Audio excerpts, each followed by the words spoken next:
We're live! Hello, everybody, and welcome back to Final Fantasy XIV Dalmascian Braves. I'm John, your game master for the evening, and joining me today is William. Hi, I'm William. I am playing both Faust, the Garlean Gunbreaker, and currently piloting Naren, the Aura White Mage, for our missing Cody. Yes, because Cody will not be joining us this evening. He is having to close at work, so he will not be here. But also joining us is Elle. Hi, my name is Elle, and I'm playing Rowena Brown, the Midlander dancer. That joke got old before you made it the first time. And also joining us is Andrew. Hello, I'm Andrew, and I'm playing Mikoko Miko, the Lullaby Red Mage, and I like the joke. Say, the joke never gets old for me. And also joining us is Sam. Hi, I'm Sam. I'm playing Blount Tofskifson, a whatever I am. Rogadin. You know, Dragoon. And for me, the joke is evergreen. We may have heard it before, but what are you gonna? It's a joke. Come on. And the tradition of sinking bits continues. So, when last we left off, the Warriors of Light were camping after having accepted a job to guard some Garlean VIPs, which was so graciously acquired by Blount Tovskivskin and Rowena Brown, so that they might follow a caravan to the port town of, I can never remember how to pronounce these places. Valnain. Valnain, yes, to the port town of Valnain, so that they could then head north to the border, post on the border of between Dalmasca and Yanxia, the border town of a fort that I again can. Nalbina. Thank you, Nalbina. That's it, Nalbina Fortress. As I forget all my proper nouns.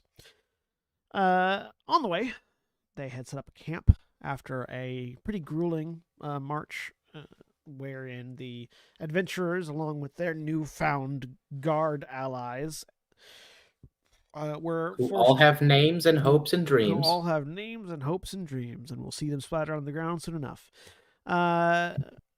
Were forced to walk alongside the caravan they were guarding, along with Ulrich, who is some sort of massive Garlean foot soldier. Ah, yes, and don't let that name confuse you with Ulrich, the other person who's one of the guards with us. Ulrich and Ulrich. Ulrich. They are spelt the same on my page. I cannot help. One of them is Alrek. One of them is Ulrich.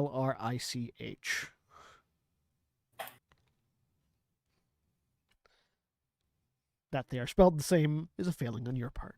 And well, you didn't tell me which one was spelled which way right there, so that didn't help. Literally did. No, he just said two spellings. It never said which one was which. Well, if you read them out loud, you'll be able to figure it out. Apparently not. They are in the chat if you scroll up a little bit. Yeah.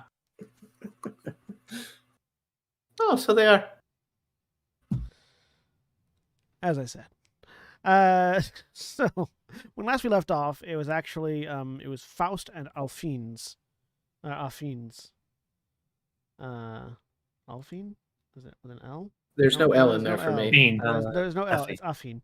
Faust and Alphine's watch, during which Alphine spotted some sort of activity to the south, when it was spotted that many giant ants were crawling out of the ground to the south, which is when Faust decided the best way to wake everybody up was to fire a gun. And so we're going to begin our initiative. Which did its job. It is a very easy way to get everyone. Before you is a map of the camp.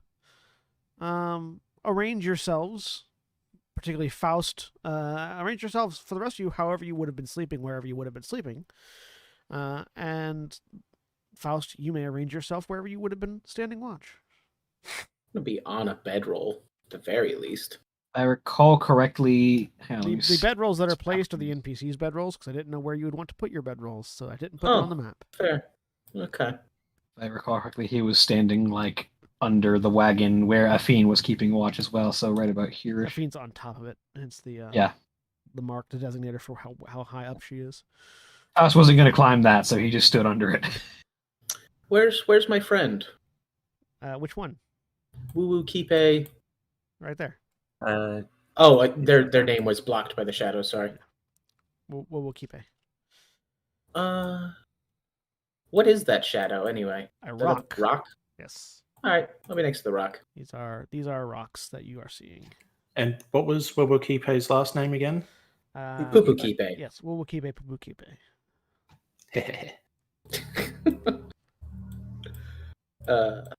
Classic. So, Rowena, you were just sort of sleeping out in the middle of the sand away from the fire? Yeah, because I don't like being around people. Cool. And yet you want everyone's attention. I know, weird, right? Rowena's like a cat. We'll say Narin was sort of sleeping against this rock here. No touch, only pet. Yeah. All right. So, let's go ahead and roll some initiative. Click on my token. Click on the thing. Ooh, baby. Oh, lovely. Oh, come on. People, please. I'm I just trying got so off- hard. I just got off a watch and a dance competition. I'm very tired. Didn't you win that dance competition? Yes, but I'm still very tired. You deserve that rest.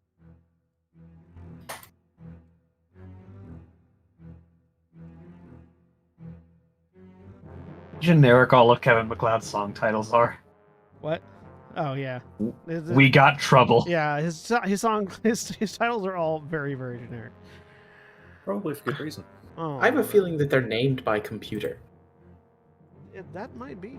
All right, let me get this onto the screen for the audience. No, because there would be a song title that's like "You look like a thing and I love you." All right, so we'll keep a Davor, Urik, Davor Stananch. Jorah, Uh, Ulrich, Afine. Ulrich, too poor to afford a last name. Yes, there's Ulrich too poor to afford a last name, and Ulrich Perdincht.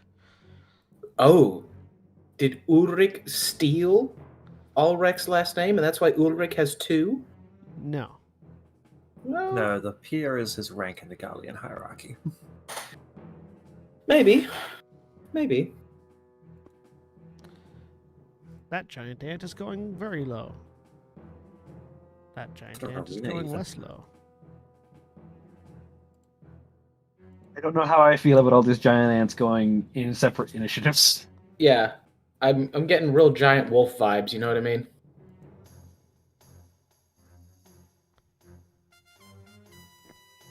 Gosh, my turn order tracker's too long.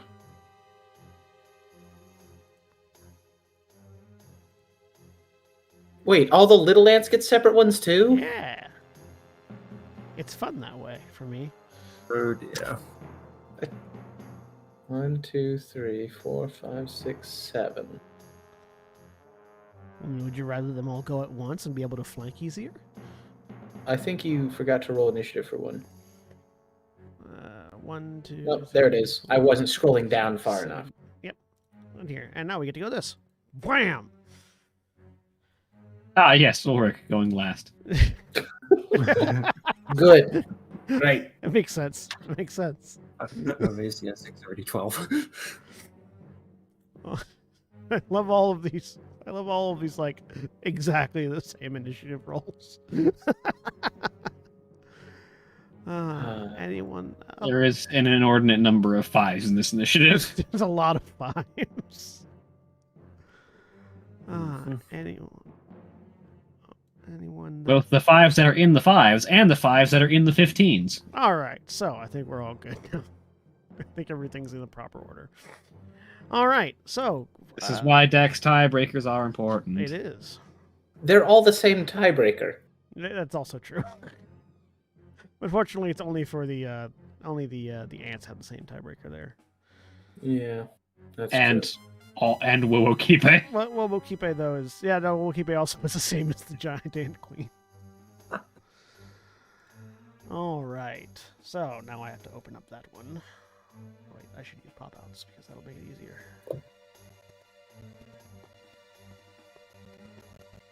Come on, roll 20. Would you please fucking cooperate for once in your goddamn life?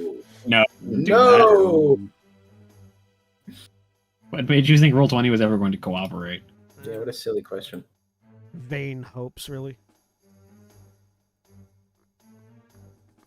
Okay. Put that over there. Put that over. Oh, already got that one. Put that one over there.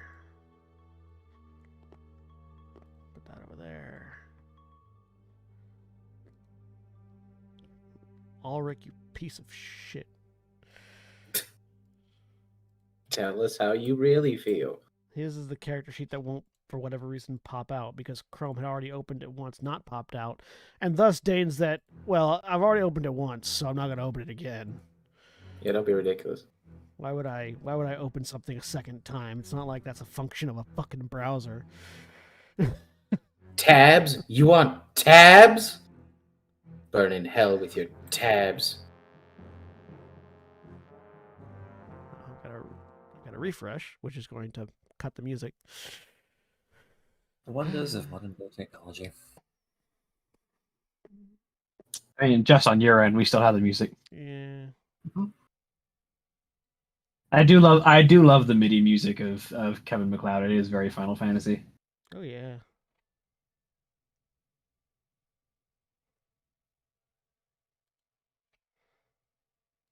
Okay, how... Oh, great. Yeah. Sure. What's my speed again? Get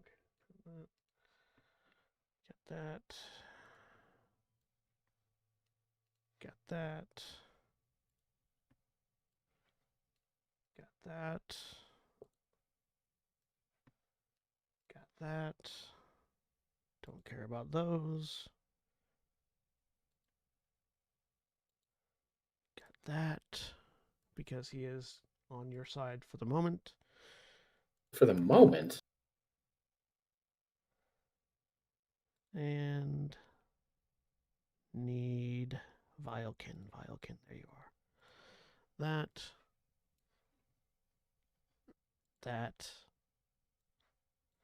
And that. This is why I want a fourth screen, so I can have all the character sheets on a fourth screen, just like above everything. Like one of those big. I want to get like one of those big, large, curved screens. My boss has one of those. I don't like it. Hanging above my other three screens. Yeah, I suppose if you had other screens, but like the lack of being able to snap to like windows really was annoying when I was working on his computer. I mean, you can if you turn Snap Windows on. Well, yeah, but it's one big window. Yeah. So there was no like I have two monitors, and so I can snap to my interior bezel. You know what I mean? Yeah. All right. So, Afian starts us off as we switch from the "We Got Trouble" into an actual combat sound music. Do you have that one ant song that's real famous? No. Okay.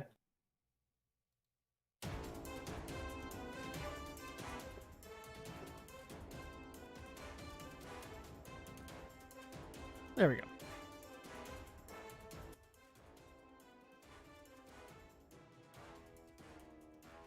Why does it feel like I'm getting this twice? You could be playing it on your because capture. I have it open in a second tab. I'm about to say, because you have two instances of this game open, don't you? Right. Now who's the weirdo with tabs?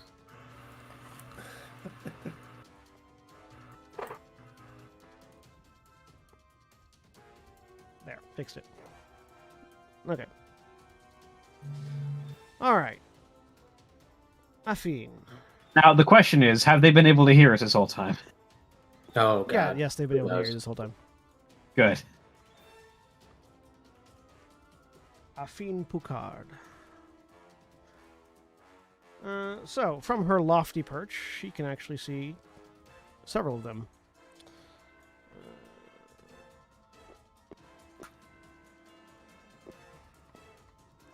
Is there one right there? There's a couple there that she can see. And she is going to... she's going to shoot with her longbow.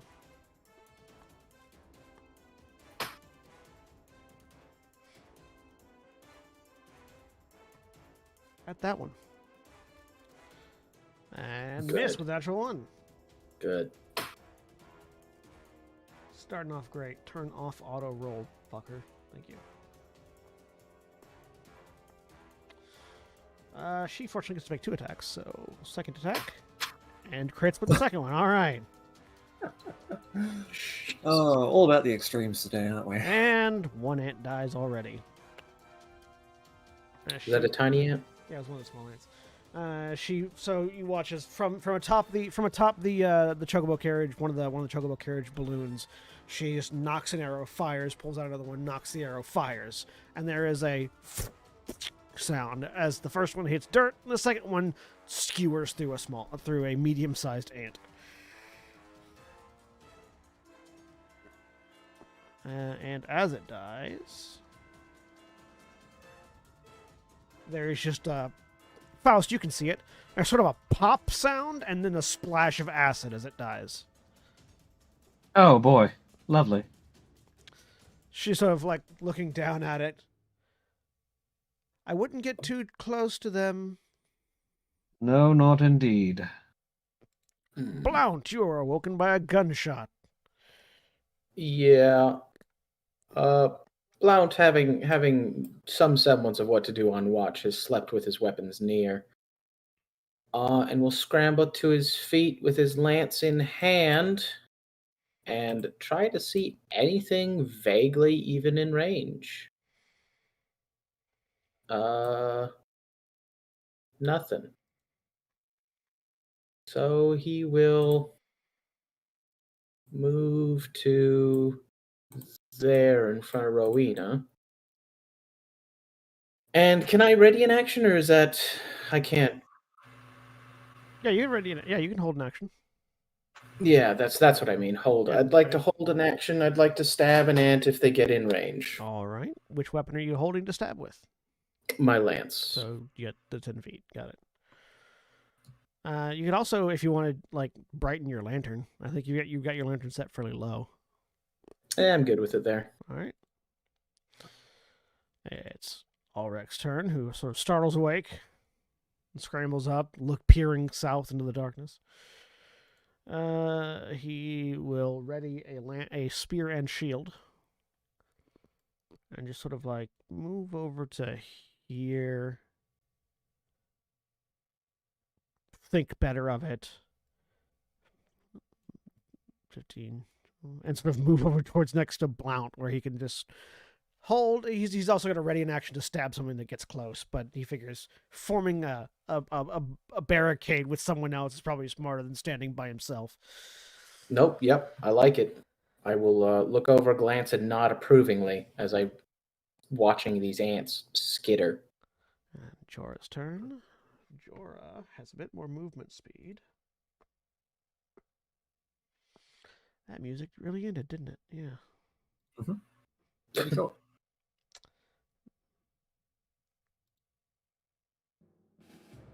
Nope, not that one. This one. There we go. And that one I can put on loop. Alright.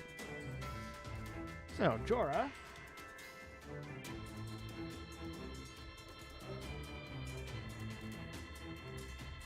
Five, 10, 15, 20, 25, 30, 35, 40. Just bolts towards the nearest enemy. And as she does, she pulls out what looks like sort of like a throat, like a like a pool table or like a pool hall dart, and just flings it at the closest ant she can see.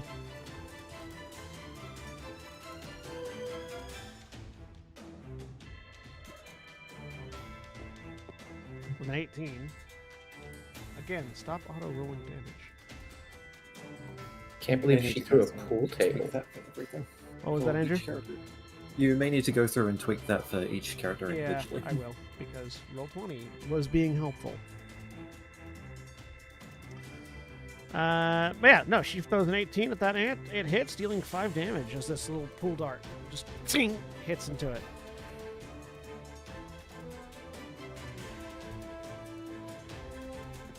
Alright, and now it's an ant's turn.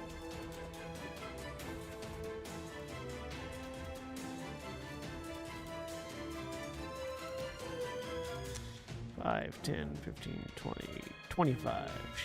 That one runs over to Jorah and tries It to was bite. this one. Hmm? Wrong ant. Oh, so it was. They're right next to each other. 5, 10, 15, 20, 25. Doesn't matter, still gets there. Fair.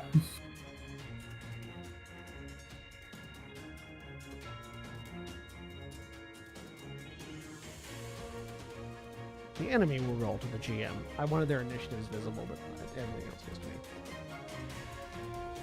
And crits Jorah. Lovely.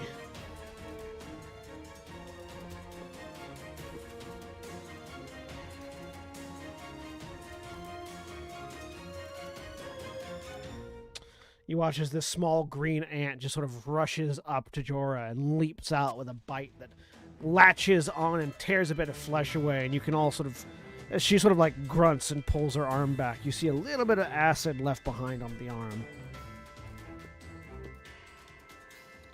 Narin. Which makes it you, William.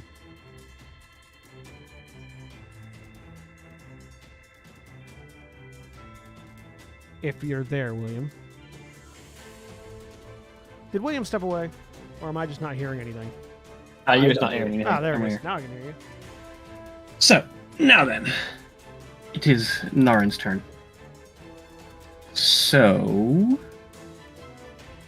Jorah went right up into that one's face, which is a problem. Come join the square of cool people.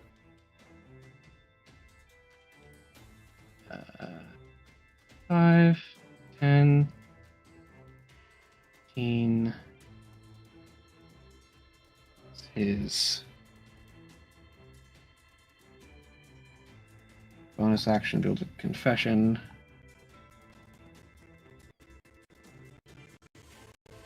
Why he doesn't track this? Also remember to up your limit break charters. Yes. Those of you that can, Yeah. those of you that get limit breaks. Yeah, what's up, Jorah? Why no limit break? Because she doesn't have a job. Sure. Tell me about it. You have to have a job to get limit breaks. She's just a pugilist. Sir, that is not.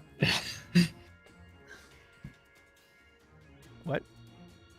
I'm just pointing out that 14 classes definitely have limit breaks. They do. But for D&D balance purposes, Yeah, absolutely.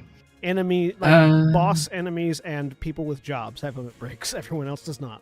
You imagine an ant's limit break? It's just terrifying as it would be. It just makes more ants 30. who each have their own limit break. Oh no. These ants are Turing complete? What?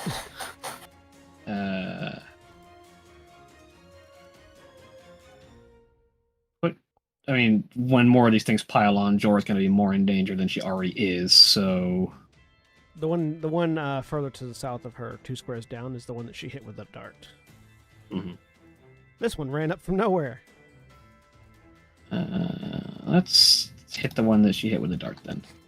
So spend that prayer charge that we just got for a 30-foot range on Stone Fist.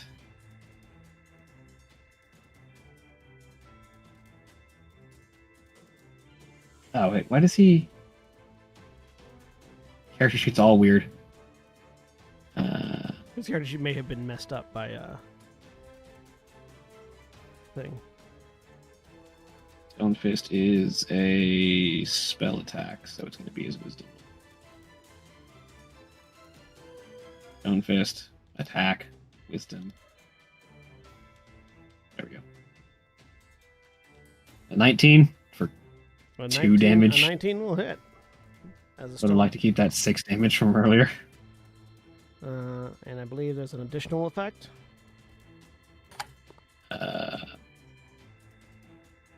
Take a strength saving throw against a spell save DC or be knocked prone. So 2 damage and a strength saving throw from an ant.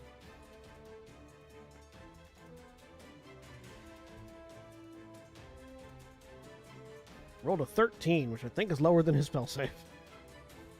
His spell save is 16. Yep. So that ant got knocked prone. So you just watch as Naren comes around the corner, prays for a second, and then punches the air as this hunk of rock fires off of his fist, smashes into the ant, which sort of just topples onto its back. And then I will step over here to cover behind Blount. Nice. Good cover, good cover. That ant goes next. 5, 10, 15, 20. Moves up towards Ulrich. Oh, wait, no, actually, right there. Enters Blount's attack range. Yep. Oh, you're in my zone. Okay. Now, I've readied an action, right? Yeah. To do an attack? To make the attack action, yep. Yeah, okay. Which means you would get your extra attack. Well, yeah. But I don't get extra attacks. I get a thing called heavy thrust or true thrust. Oh, right, Which- because you're a dragoon. Which is like an extra attack, but not. So I'll let you read that while I make a lance attack. And we can talk if a 20 hits. Yes, 20 hits. Then I will... Oh, mine's doing auto-rolling too. Cool. Yeah, Well, Roll20 updated some stuff and it turned on auto-rolling for everybody. I will have to figure that out later. And that's a total of 21 piercing damage. Oh, it explodes. Just pile of acid. Cool. Good. You're within 5 feet of it, though, so it just dies.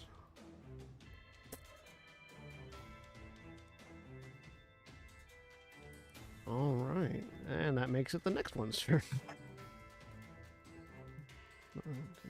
15, 20, 25, 30. That one triggers Ulrich's attack of opportunity, held action.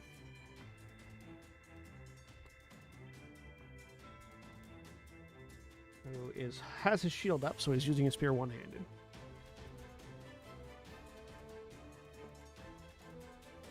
A 10 misses. Okay. The ant tries to bite him and hits with a 20. Dealing an amount of piercing and acid damage.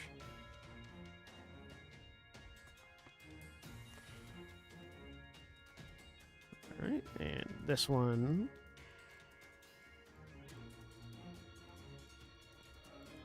attacks Blount from the other side.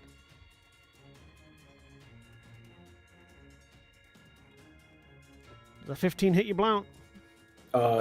No. 16. Congratulations, you're the first one they've missed. I don't know if that... Oh boy. Alright, we'll keep A. Woken from the onslaught. Gets up. 5, 10, 15, 20, 25. Those Lalafellin legs.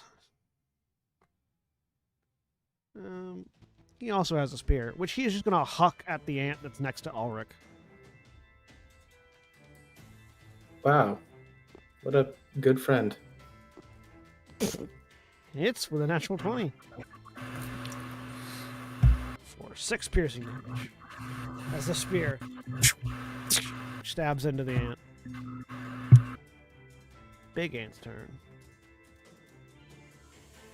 After we went on watch together, he's attacking other ants instead of ants that are attacking me. That's messed up. The ant that's attacking you couldn't hit you. Yeah, that wasn't the point, though. Thought we were friends, Wowokipe.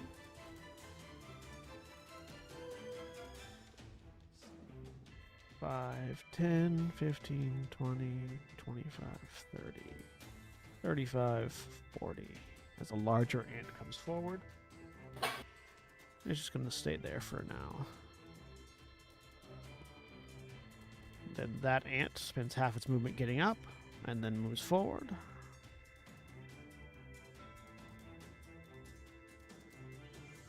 To try to bite Jorah.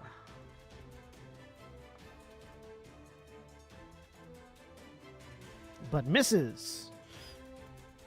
And then this ant moves forward. 5, 10, 15, 20. It also tries to bite Jorah.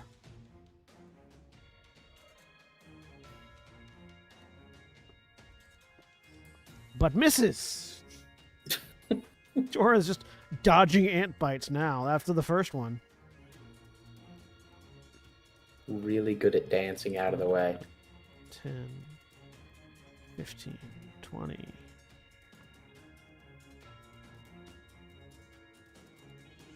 Does a 21 hit you, Blount? Yeah, it does. All right, you take 3 piercing damage and 4 acid damage. For a total of 7 damage, huh? Yep, as this one hits you. Gross. Mikoko! Okay, let's see here. Y'all How have much- interesting choices to make. How much of the space under the balloon can I fit through? Most 'Cause all the space that isn't blocked by line of sight, you can walk under Cool. Let's see here. because it's hovering. These are the Hmm. balloons. Oh, those are balloons. Yeah, the chocobo carriage doesn't have wheels. It hovers off the ground thanks to balloons. Yeah, I just, assumed they'd put those away at the nighttime. I thought that was a big tent or something. So Mikoko, quickly roused by the sound of the gunshot in close proximity, will move 5, 10, 15, 20.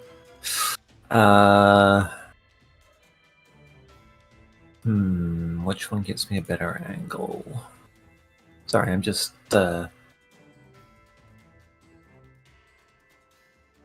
or from that side.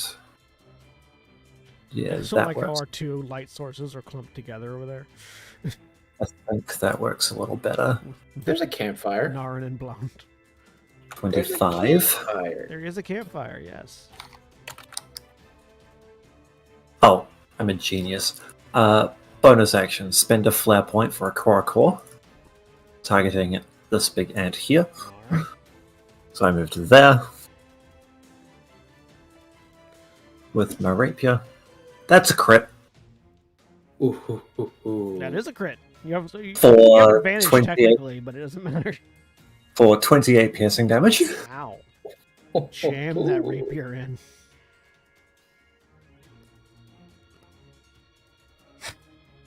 And then she rips it out, flips it round in her hand, and drops a lightning bolt in this direction. Nice. Beautiful. Or Beautiful. you could also just go this direction if you wanted. Yeah, but if they go down, they get 3 ants. The smaller ants are easier to... That way, get 4 ants. I can't see any other ants. Oh, wait, there's 4 there. Yeah, there's 4 in a direct line in front of you. If you did this line though, Oh yeah, the 3 big ones. that works for me. All right. Let's see, how many points did that cost me? That cost me 5. Dexterity saving throws. Yes, one moment. Caller, why is Lightning Bolt not in my attack options? Did you add Because it to your of- character sheet? Yes, it's in my spell list. Oh, it's got a friggin' spell card. 1 second, tweaking it now. Hey, how did the ant directly below me get directly below me if they are last in the turn order? That's not the one that's last in the turn order. 7.13? Yeah. That would be the turn that was And just now before that was Makoko. just before Makoko. Yeah, I'm 5.18. As the Christ. turn progresses, they go to the bottom of the turn order. What a Yeah. terrible system. Why? I don't know. I don't know how the person that goes first is then last on the next turn technically immediately. There we go. Something about linear progression of time, I think. Ugh. Gross. I like my time. I like my time like I like my art. Abstract. I need some dexterity saves from some imps. Well, 2 of them saved, 2 of them failed. The ones that saved happened to be acid ants and thus would have died anyway from the sheer amount of damage going out. Well, only one of the acid ants gets hit because of the angle. But no, it failed. It dies. It splashes acid on Jorah as it dies. Oh, I mean, if she fails a dexterity save. Hang on. Jorah. Wait, that ant gets hit? Yeah, the line's 5 feet wide. Oh, beautiful. She succeeds the dexterity save. She's fine. She misses the acid. This one failed the save and dies instantly because that's the full amount of its health that it had left.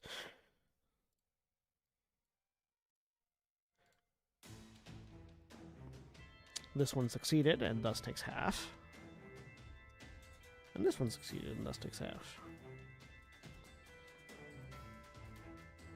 So yeah, you charge in, cram your rapier into the hilt, and then spin it around and obliterate the ant you just stabbed, along with the one right behind him.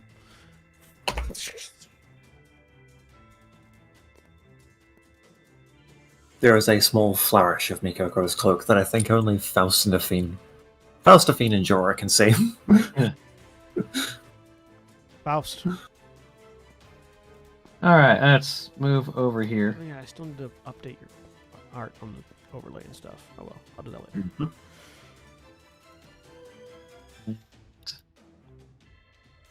Let's take a swipe at... Let's take a swipe at the smaller ant first.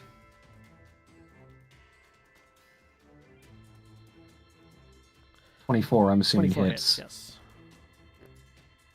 I will spend 1 munition and add 12 for elemental slash. Yeah. Yes.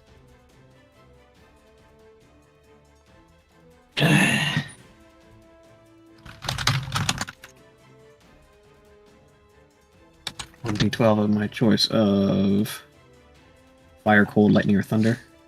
Okay.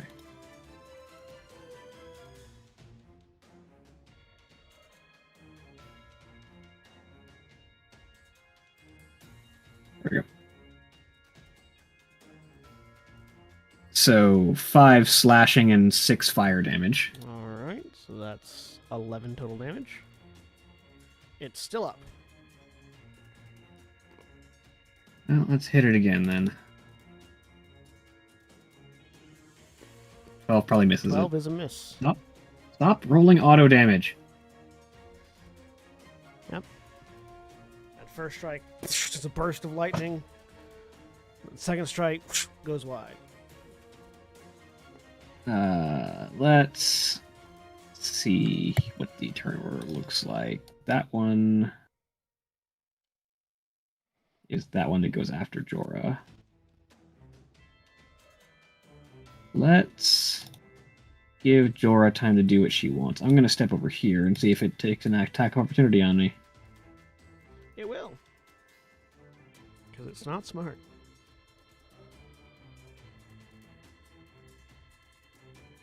A 20 to hit. That'll hit. You take 3 piercing and 3 acid damage. How terrifying. This was a random encounter, dude. Y'all rolled for this. I'm gonna eat good ant legs tonight. That's all I know. I bet they taste great, the big ones. I am not cooking those for you. I bet they're like giant crab legs. Oh, I bet they're amazing. Good source of protein. Anything else on your turn, Faust? That is it. All right. This ant. I am not like these samurai and white mages that have bonus actions for days. Well, to be fair, one thing to do with their bonus action that they have a bonus action tax on. This one's going to march up and flank you. Hey, natural 20. Okay. So that's 6 piercing and 6 acid damage. As they roll consistent numbers. Yep. Alright. This ant's turn.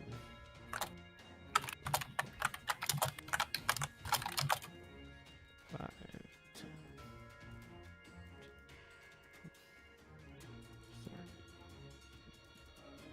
this one's going to go after Mikoko, who just obliterated another one of the big ants. Hi.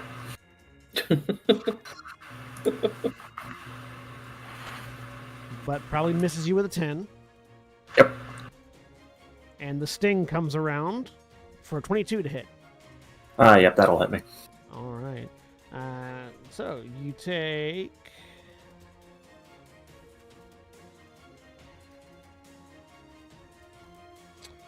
you take 9 piercing damage. I need you to make a Constitution saving throw. Okay, con saves. I'm fairly decent at these. 19. All right, you take half of 18 poison damage, which will be 9, Oh. 9 poison Ouch. damage from the sting. All right, Rowena. You are awoken by a gunshot and the sound of scrabbling ants. Oh yeah, I'm in this game. Yeah. Uh, and a stick in the middle of the fight. I will get to my feet, so that's half of my movement, Uh-huh. and I will instinctively slash out at an ant that is directly in front of me. Yeah.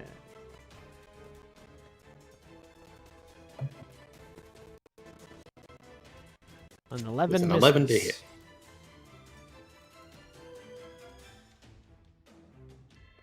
Cool.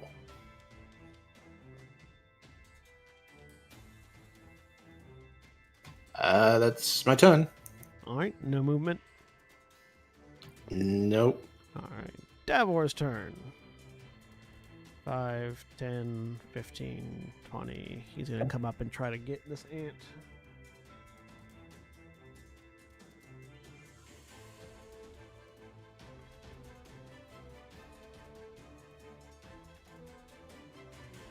He's wielding a spear in 2 hands, so it does a d8. Ooh-hoo-hoo. Actually, he's going to take one more step and flank with Blount. Nice.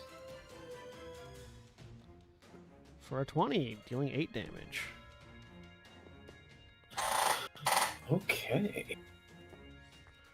Good stuff, Davor. Alright, and now this giant ant. 5, 10, 15, 20, 25. Is going to attack Davor.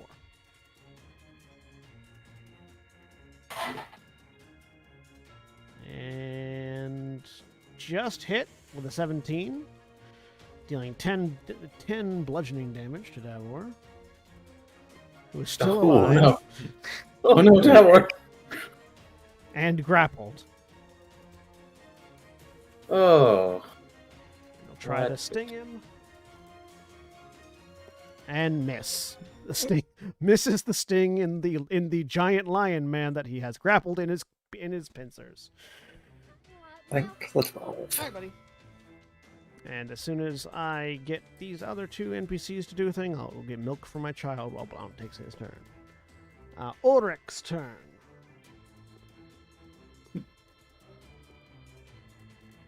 Ulrich.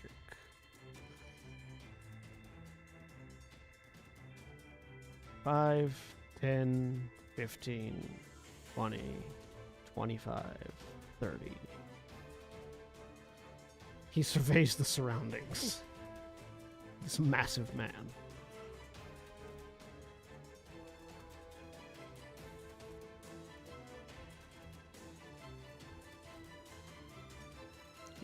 That's a little too much collateral damage, so.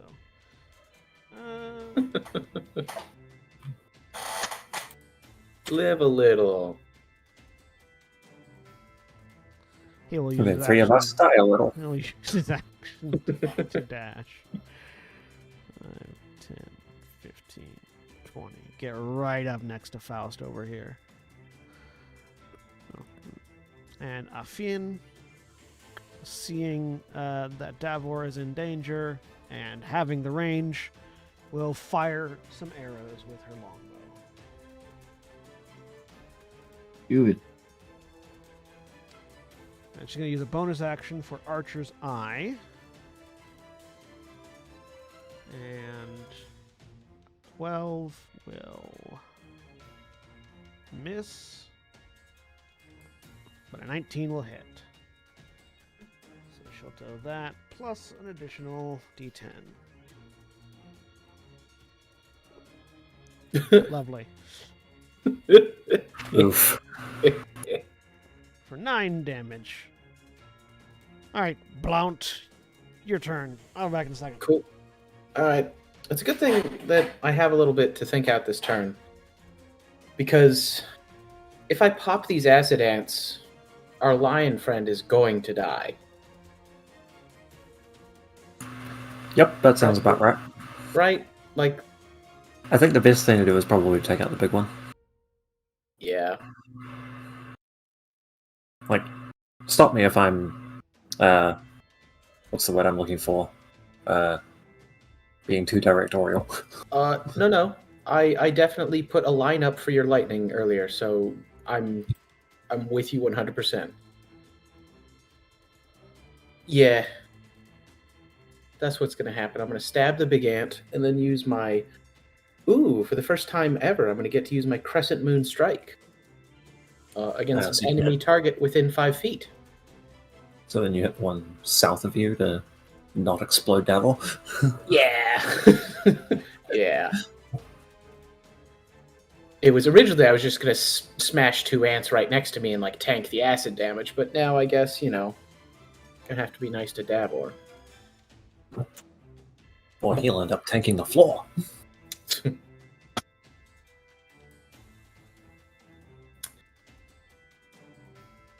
My recommendation would be to kill the giant one. It's already been pretty heavily injured and thus far has not spat acid when it died. Yeah. Yeah, the big guys don't. Well, then the other thought was, are the big ants immune to acid damage? Who knows? But the big thing is they have a giant, very threatening poison sting. Yeah. Oh yes, I forgot about the poison sting. Right. Also, something else we've gathered is that when this particular ant exploded, it didn't splash acid on any other ants. Just Oh, you think it can target where it I think splashes acid? I think it's each hostile creature within 5 feet. Oh, yeah, I can see that. Well, who's to say there isn't a little bit of vying for position in the ant colony, Maybe they don't want to be a honeypot ant for the rest of their life. Okay, I'm back. All right, Welcome back. here's what's going to happen. I'm going to stab at Big Ant here. Now, we've talked about this, but I cannot remember. Can I aim for this, or do I have to take disadvantage and go for 5 foot? You have to aim for the closest part to you. That's what I thought. Yeah. Okay, that's fine. Because not only do I have True North, Blot will loosen his grip from his heavy strike earlier and do something called True Thrust. Hiya! It's a 17. Yes, Strike that's it. it. Okay. Shazam! 7 piercing. So what does True Thrust do? True Thrust lets me add. Here, I can just pop that in the chat. When I make the melee weapon attack, I can double the proficiency of the attack roll. All right, and True North adds the D4. The 1d4 for being next to a friend. So isn't it disadvantage for attacking the ant in melee though? Oh, true. I have to attack again. Yeah, It's Yeah. higher. you hit. You hit. All right, cool. And then using a bonus action, I will do this thing that I definitely have written down somewhere here. Crescent Moon Strike, That hits. which I have to roll twice Oh, for yeah. disadvantage, but I assume a 21 hits. Yes. Which are you aiming at? Because that's you aiming at a different The one below me. Okay. For 7. For 7. That hits. Oh. And that was a pretty good turn for me, I reckon. Yeah, pretty good. Did really well on all those rolls. Oh my goodness.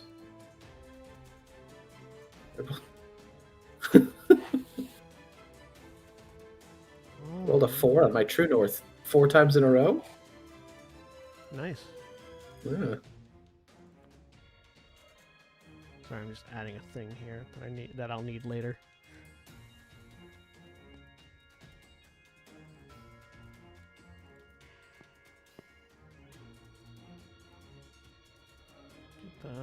Get that.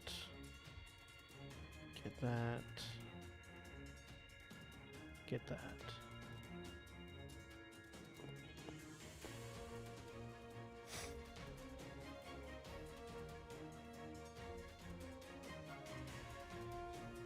Okay. Alright, that makes it Ulrich's turn. Also, remember to increase your limit break. Yep. Ulrich, being in an interesting position, is going to take advantage of the flanking he's got with Ulrich at the moment.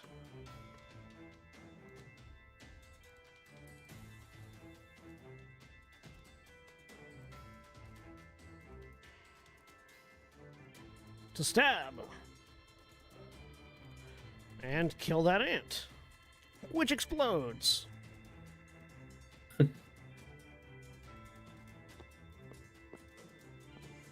Does not have advantage on that, and also does not make the save. So he takes some acid in response. Ulrich also has to do a thing. Ulrich saves. So Ulrich's the only one that gets hurt by that. I mean, not the only one. The ant also got hurt, but Yeah. all right. And this ant continues to be consistent, dealing 6 damage to Ulrich in acid. Which Ulrich is also still alive, but looking rough. Oh boy. Jorah's turn. Jorah's gonna step over here so that she's flanking this ant with this ant with Mikoko.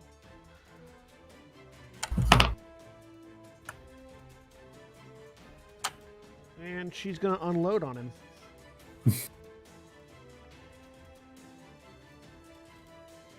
Natural 20, 24, and 20. All 3 hit. For that much bludgeoning. 11. She's also going to try to knock it prone. Actually, no, she's going to try to stun it. I mean, she could do both. It failed. It's stunned. She punches it some more.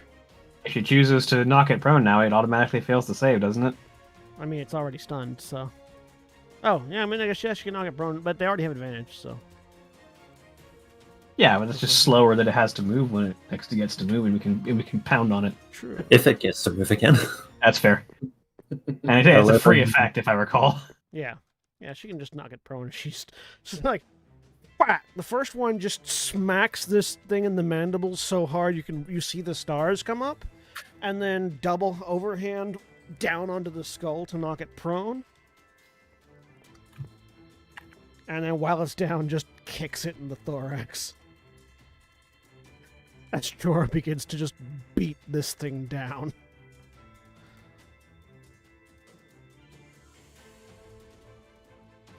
All the while having this weird grin on her face.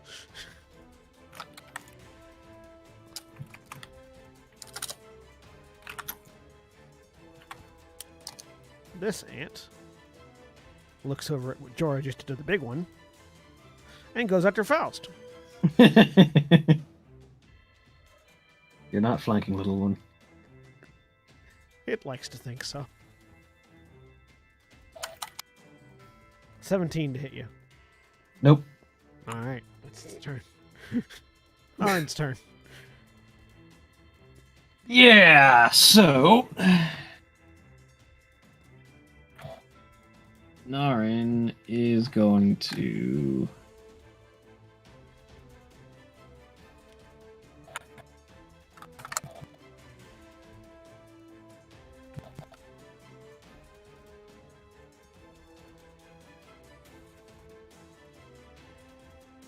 see.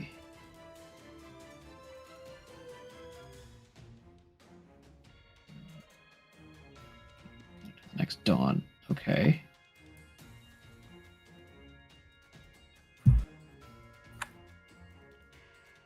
That's for later then.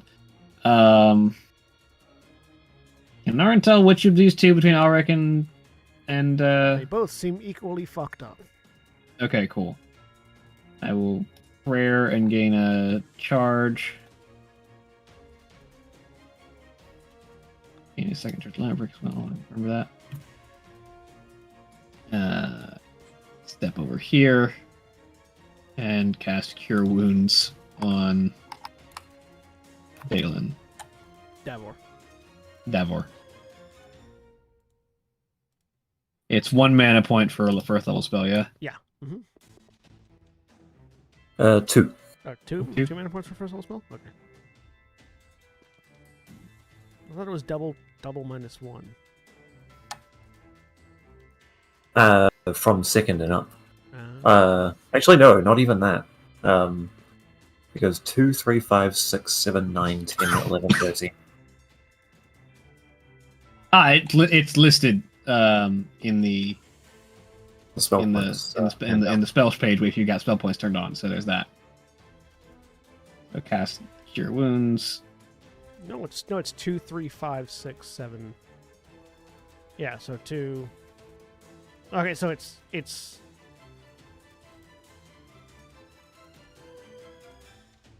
plus 2 With the- plus with- 2 plus 2. So with the exception of first and second spells, it's 2 to 3 points higher than. I guess it scales. It's a weird scaling. It's like I wouldn't worry too much about it's it. like 1.25, Hmm. something like that.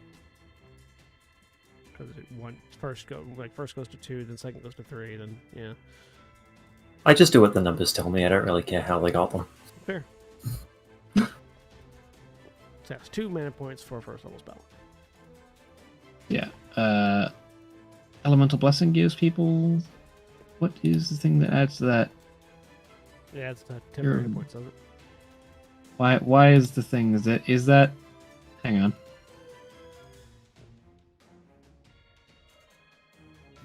The healer ability adds temporary hit points whenever you heal somebody. I'm trying to make sure that is. I believe you. I'm just trying to figure out where it's coming from. All right, healer. Right, Yeah, from the healer being thing. a healer, yeah. From that, yes. Cool. Cody's character sheet a little bit out a weird way. So yeah, 7 healing and 2 temporary hit points for Davor. And that was 20 feet to go there. So 25, 30 gets me back there.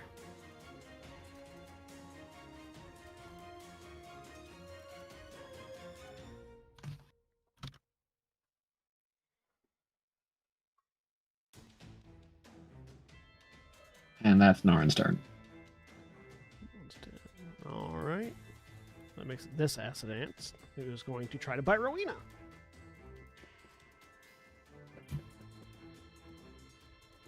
A 21 to bite Rowena Yep. for 6 piercing damage. Sorry, 5 piercing, 1 acid damage. Rowena, who only has slightly more hit points than Ulrich and Davor. I feel bad for Ulrich and Davor. Oh, that got me. They don't even have class level. unlike Jorah and Alfine. Oh, what are they doing? Just being guards. For a while, I guess. All It's a right. temp gig. Well, What do you want? we'll keep it his turn. 5. Ah, yes. 15. Grabs the spear. Okay, good. Is going to use his action to grab Ulrich and shove him that way, thus not provoking attack of opportunity when Ulrich gets out of the way of the ant. What a good friend. And then he will step over here so that Blount has a friend in melee. What a better friend. Oh, thank goodness. I was worried.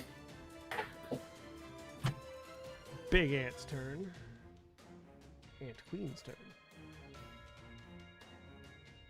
She's gonna bite at Faust for a 17. Miss. All right, and she's gonna bite at Ulrich for a 22, which hits. She bites at Ulrich and grapples him, and Ulrich's just like raises an arm, and you can see the Ant Queen begin to lift with his arm. And then she's going to try to sting Ulrich.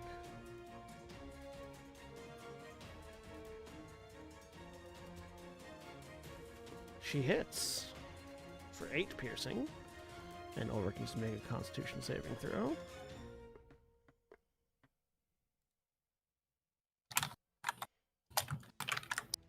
Which he succeeds, and thus only takes 7 poison damage.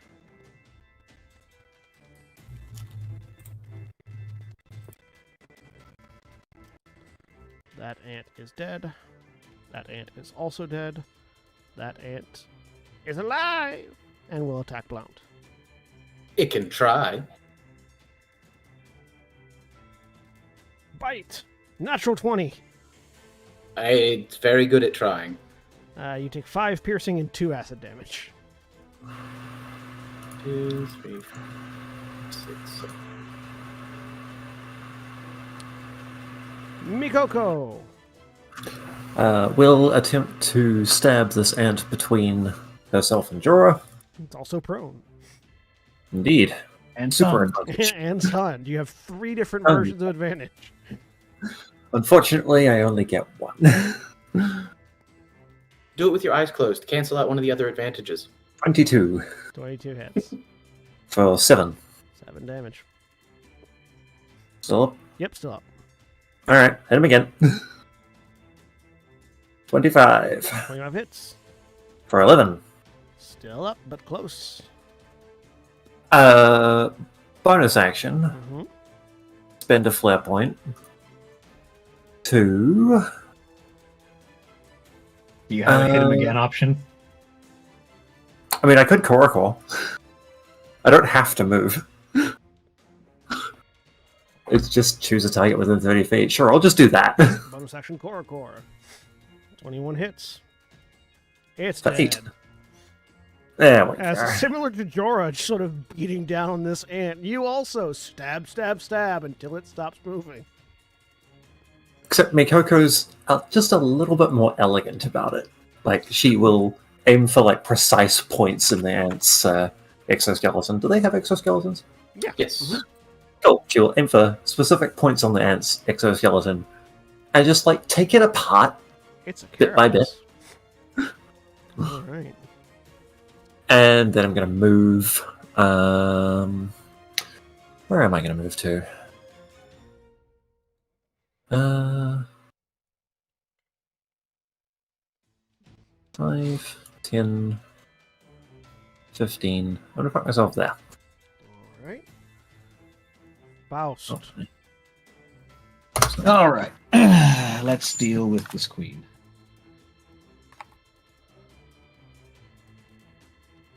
Oh, she had advantage on attacking you because of the small ant. Oh well. We live and we learn. Let's take a swing. Small ants have advantage on you because they're protecting their queen. Ah. Does 15 hit the queen? 15 just hits the queen, yeah. Spend one of my munitions.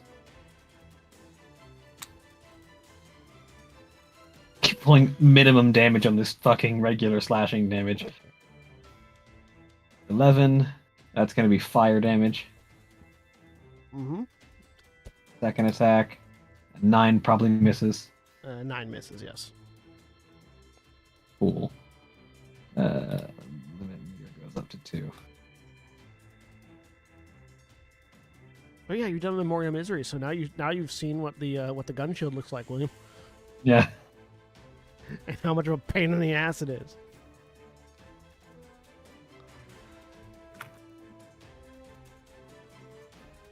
All right, anything else? Yep. All right. This ant is alive and attacks Faust with advantage for flanking and defending the queen. A 10 misses though. Yep, yes it does.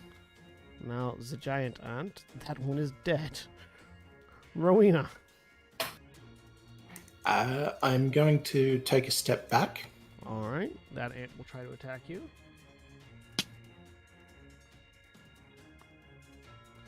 An 18 to hit. Yep. 4 piercing and 3 acid damage. Cool. And That's then about what I expected. Wait, hang on. Rowena's taken 2 hits and is still standing. What's the world coming to? The ant's only not ant. very strong. That was the joke. I'm going to try and huck a chakram at the giant ant. All right. That was about the amount of Rowena's health bar I expected to disappear off that bite, though. Which is to say, almost all of it.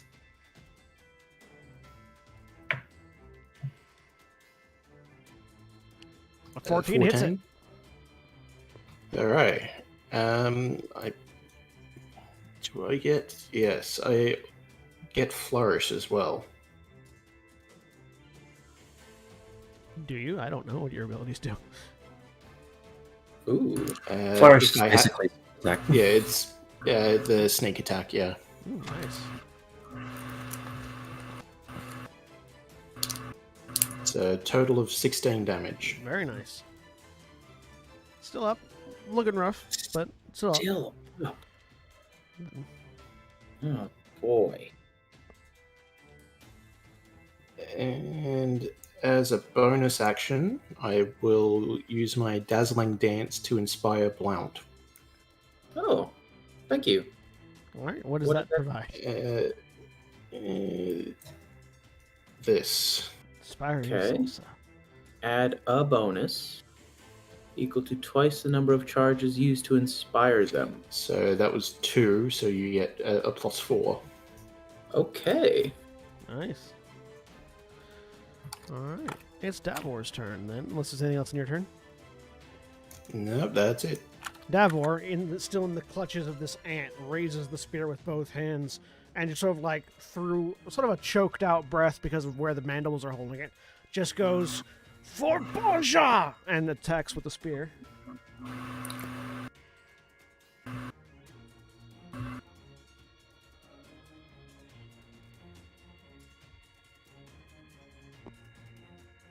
Hits and kills it Hooray! as he sinks the spear into the giant ant with both hands and just sort of collapses it to the ground. Battle cries, they work. It's a weird battle cry considering who he's working for right now. I mean, yeah, but he's Bajan. Desperate times, desperate measures. Look, they control his country. It doesn't mean he isn't still a member of his country. Ulrich's turn. Ulrich, with the giant ant on his arm, raises one of the bomb mauls. Get him, Mr. Hypertuned.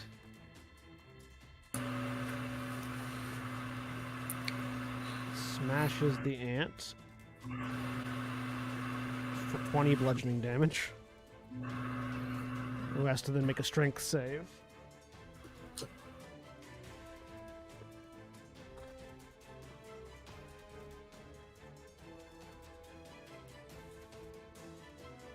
Which she fails and is knocked prone. So like while it's holding on to one arm, he raises the other arm with a bomb maul and just brings it down, smashing it. And as the spikes detonate into the hide, the ant is forced to let go as she is knocked prone. And then he raises the other hand with his second maul. Naughty attack has advantage. Yeah.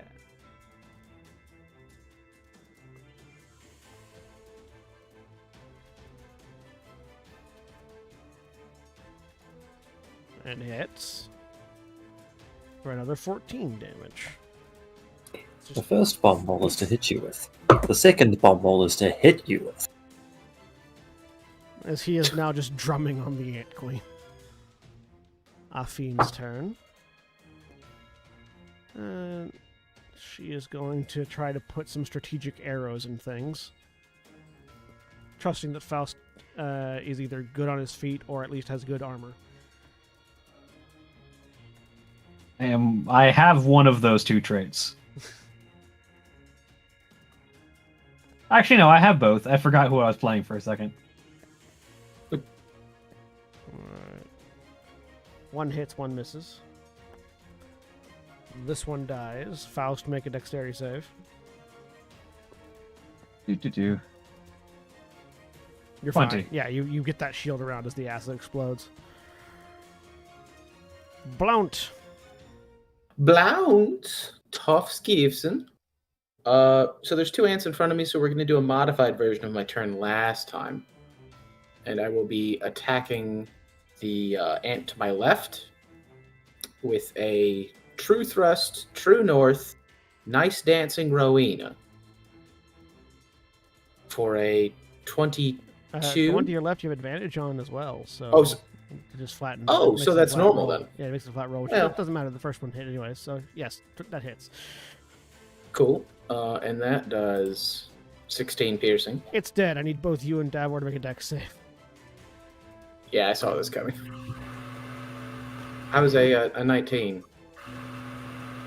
A 19's good. A 5 is not. Oh boy. I just fixed that. Okay. It's a good thing I did too, otherwise he'd be dead. It's only 4 acid Yeah. damage. 1, 2. Only. I take what, 2? No, you take none. If you succeed, you take none. Oh, all right. And then we are continuing with my Crescent Moon, which this time does have disadvantage. And I don't get that nice dancing Rowena bonus, but I do get everything else. True north is once per turn. Oh, dang, is it? Yep. I only so, just noticed that when I was looking at the limit break page. So take off, what is that? 2. So 15? That hits. All right. For 9 damage. It dies too. Another dex save from Hooray! you and a dex save from We'll keep it. Oh, what's another dex save between friends? We'll keep it succeeds. You also succeed because you don't have disadvantage. Oh wait, no. Yeah, you don't have disadvantage on that. No. So 22. Yeah. Cool. You smack it away hard enough that as it explodes outward and doesn't hit either you or Wowokipe. I look over and give him a... He gives you a thumbs up. Nice. He does. I like to imagine that Blount does the anime thing where he just brushes the pompadour. Oh, yes. Ulrich. That's it for me, yeah. Yeah, Ulrich is going to step over here and throw his spear. Because getting into melee hurts.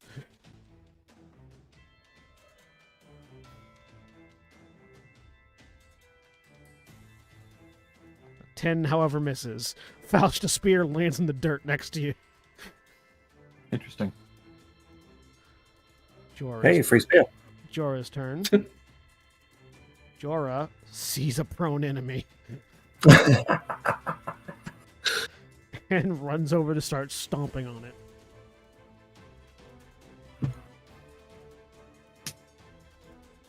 You know in wrestling games where if you attack a prone like an enemy that's knocked down, you do like the like pre-scripted triple stomp thing. Yeah. That's what she's doing right now. Yeah, the Golmore insurance attack. Oh, look at that. That's a crit.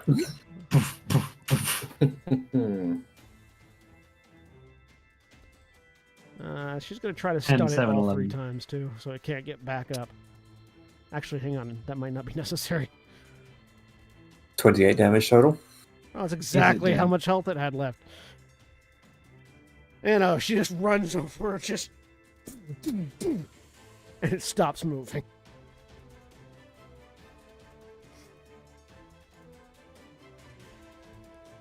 There is exactly 1 ant left.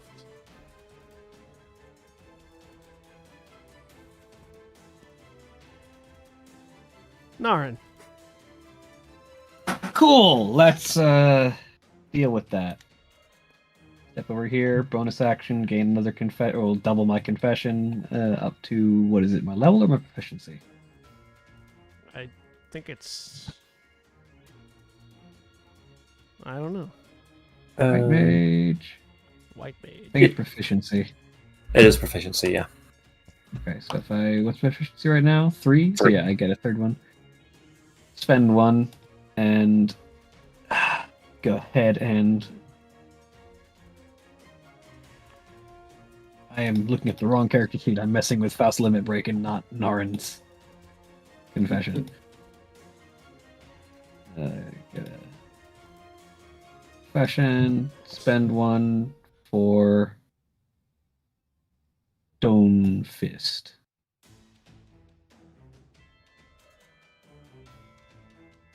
Ten misses though. Yes, 10 misses. The ant lives another turn. That is the turn. Well, we'll keep a... Oh, also Naren gets a 3rd limit break charge for what it's worth. 10, 15, 20. With advantage. 2 hands the spear. Misses. Mikoko. We'll move up 5, 10, 15, 20, 25. This poor ant. If Blount has to get involved, we're going to have a serious talk about y'all's martial capabilities. In the interest of avoiding that, oh, you know what? Just stab the thing to death. You have advantage. Look, See, I was gonna say I'm half tempted not to take the advantage because that's a galleon. it is a Garlean. It's a big Garlean, too. Yeah. Swing 1, 25. 25. Hits for 9. 9 damage. Still standing. Oh, Swing my 2. goodness. 10. Misses.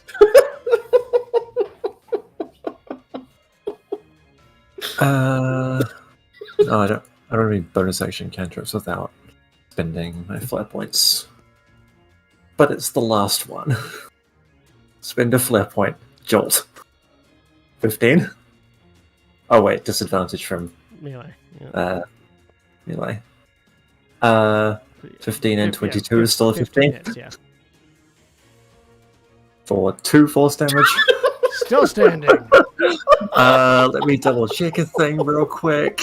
And You the saw your spell action economy at that point. Oh, No, I haven't. By level 5, I make 2 shots with Jolt. Fire 2.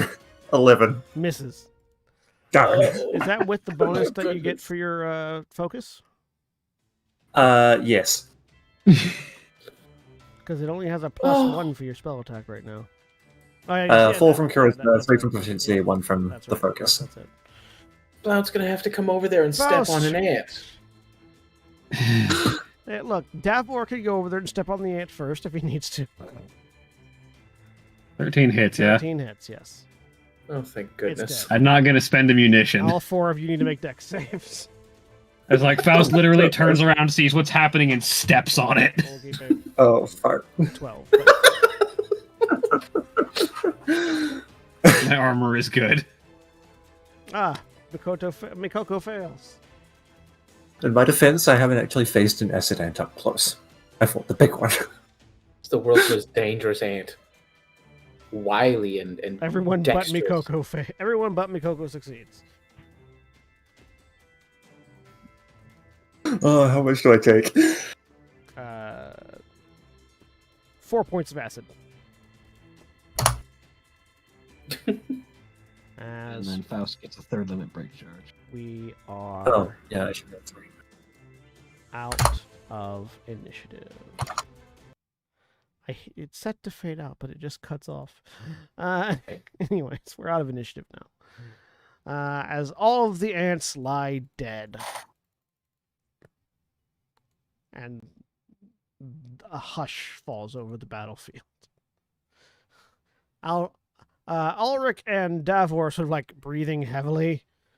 Jorah is just like covered in ant guts and grinning like a madman. And Afine is way off in the distance where she wasn't harmed or even touched at all.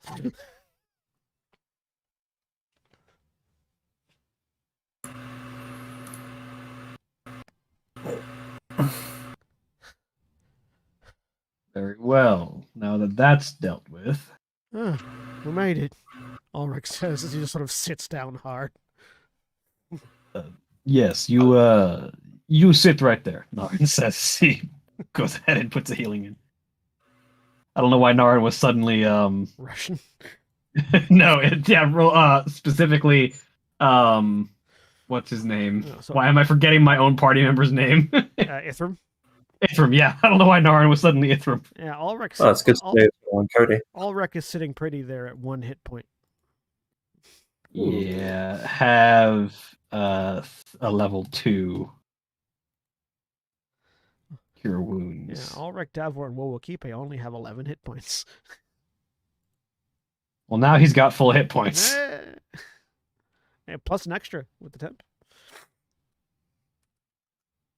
Yeah, Narin, puts a hand on Ulrich, and there's this bright light as Ulrich's wounds stitch closed.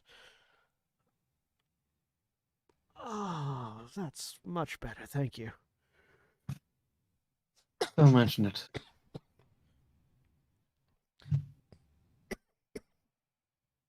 Walk over, took 2 more mana points into Davor. Goes all the way to full again. My thanks. There's no problem. And I'll do it one more time, put 2 more mana points into Rowena.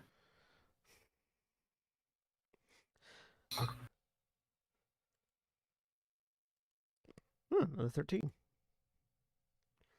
Very consistent healing. Yeah. Which also puts me back to full. And then walks over, looks up at Ulrich. You look fine. And then walks over to Mikoko. He's just sort of like looking around if there's anything else, and then stomps back over towards where he had been staying. Only 11 for Mikoko. That's fine. How big are these ant heads? About the size of a Lalafell each. The head of the ant is that big? Yes. Oh boy. Mm-hmm. Lalafell are small. These ants are large. Yeah. I am just over 3 feet tall. These are described as giant ants. Yeah. What do you want? I mean, giant ants with like the head the size of a basketball is still a giant ant. Yeah, it's a giant ant with the head the size of a Lalafell. Head the size of a Lalafell. Blount. Giant My ant. torso is the size of a basketball. I was about to say, like, a Lalafell's not much bigger than a basketball. I'd like to chop off a couple of the mandibles of the ant then. Yeah, Put them absolutely. in my trophy bag. Make a survival check. Oh, you know it. I'm so good at survival. You better watch out. You did it. 20. All right. Is there an upper limit you're going for? I mean, not really. I was just cutting them off for fun, but are they worth something? You don't know. Maybe. I Everything's mean, worth if something to someone. if anyone would know, the hunting guild that we're a part of might. That's Hmm. true. Oh, so with a 20, Alright. with a 20, I'll say you can harvest the mandibles from all 4 of the giant ants. Cool. The, Then that 8 mandibles. even if they're 8 mandibles. Yeah. 4 pairs of giant ant mandibles, and even if they're terrible, I wanted to keep a pair for myself for trophy, so that's fine. Davor heads back to his little resting mat. Well, we'll keep a heads back to his. Hey, Naren, you think these are like crab? Because crab's like a bug in the ocean, so these are bugs on land. You think we could like cook them up like crab? We can certainly try, Naren says as he pulls out the cooking knife. Nice. Jorah picks up one of the small ones. I mean, back in Alamigo, we used to eat things like this all the time. The small ones seem like they'd be more trouble than they're worth. You ever had Prob- squab? Same Nah, deal. Too you many just gotta- bones. You just gotta clean them out, so. Right. I'll let you handle cleaning the acid ones, Naren says as he goes to start cooking up the regular ones that probably have more meat on them anyway. Oh yeah, no, she'll start gathering up the small ants. He has Get used He to has- the taste of he has the battle chef knife, so he'll Yeah, he's just slicing some meat off of the. So you can go ahead and put. Give me a survival roll for Naren. Does it get advantage for the knife? Yeah. Mm-hmm. 27. So yeah, say he'll get 8 meals worth of meat out of the ants. So call it day ration ant 8. Or Yeah, is Giant eight days of rations or 8 meals? 8 meals, 8 rations. So like, yeah. 8 ant rations. 8 giant ant rations. Cooked. Brackets cooked. Oh yes. Not made in anything special, so he can try to cook them into something into a special meal later if he wants to, but those are at least edible at the moment. I will leave that decision up to him. Afian looks from her position, sort of like continues to survey the area. I think we should be safe to finish our rest now. Are you still on watch, Faust, or? I am for the next few hours. If that didn't draw more attention, then it likely scared any attention away. So we should be We'll safe. know in a few hours, I guess. And I will head back to my rock. Yeah, Narn was against that rock right there. All right. Also take up his position standing around the taking shelter under the caravan. So, someone go ahead and roll me a D100. exactly 30. All right. Oh. Well, take your 30. The rest of all the watches go safely and quietly. And you all finish your long rest. So now is when you get the benefits of your long rest. Let's see. Spells replenished, hit points returned. You'd think there'd be a button by now. Ta-da! Limit break's going away then, yes? Yep, whenever it goes away. I don't know why I click on my token as if it's going to pull up my character sheet. It would be Double clicking nice. on your token should do something. If it does do something, but if you Well, yeah, but like something useful. if you it would be nice if we could like right click and open the associated character sheet. That would be a nice feature. Anyways, Yeah, I'd expect a double click on the token to open the character sheet, and then a right click on the token to do what double clicking on it does open now. the token settings. Yeah. Anyways, you finish your long rest. I have a thing I would like to do on my shift. Sure. I'm trying to remember when your shift Which You is- are shift black 5, the with last Ulrich. one. with Ulrich. Ulrich. Ulrich. Okay, yeah. So yeah, we'll jump to them then. So Mikoko, you and Ulrich. So Alfine returns to her pad right there, and Ulrich is basically just sort of like leaning up against this rock over here. Okay. I will. He does have a torch that he'll pull out. As I make my way over to the other side of the convoy, I will point the goblin-made identifier at Faust's lantern and hit the quick print button. You mean Glamour's lantern? Yes, so I know what it does. Don't you dare tell me. I don't want to know. All right, you have stealthily identified.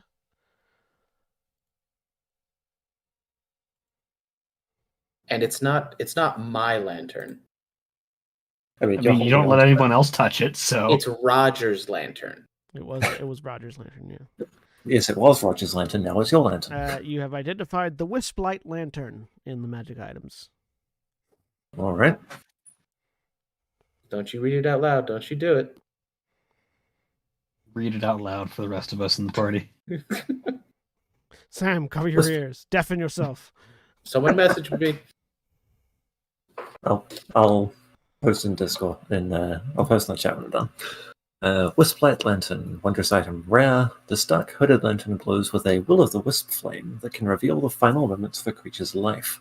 It sheds bright blue light in a 20-foot radius and dim light for an additional 20 feet. You can use an action to reduce the light's reach or cover it completely. The lantern has 4 charges and regains 1d3 plus 1 of those each day at dusk.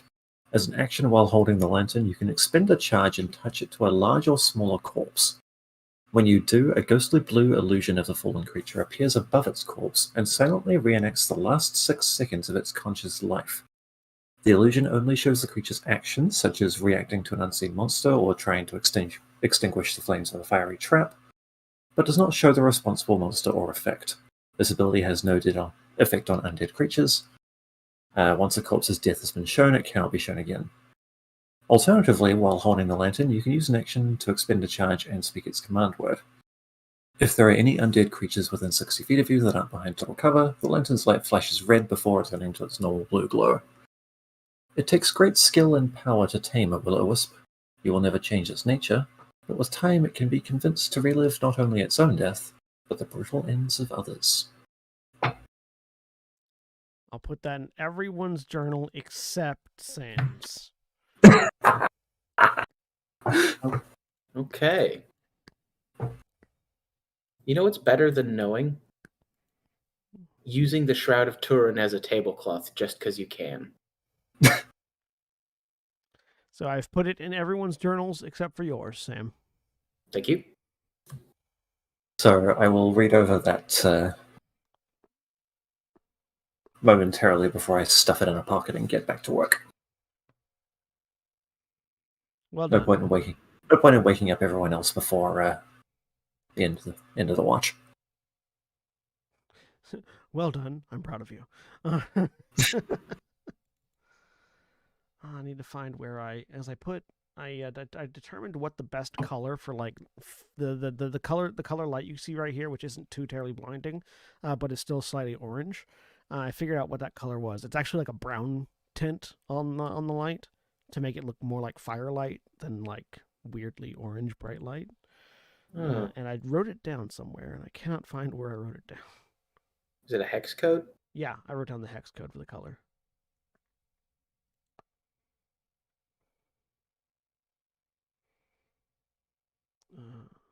Anyways, the words. The watch ends. You all get up, faced with a new day of travel ahead of you.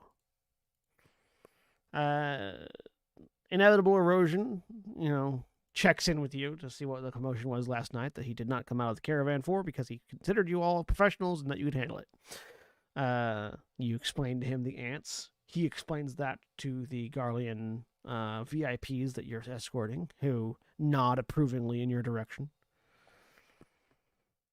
And the caravan continues on. So, you're going to be walking again for the rest of the day. Is there anything spectacular any of you would like to get up to while on the road? You said Wowokipe doesn't have a job? Mechanical job. So, like, warrior. Right. dragoon. So, I watched him throw a spear. It was okay. But maybe while we're walking, I'll help him practice a little bit with the spear.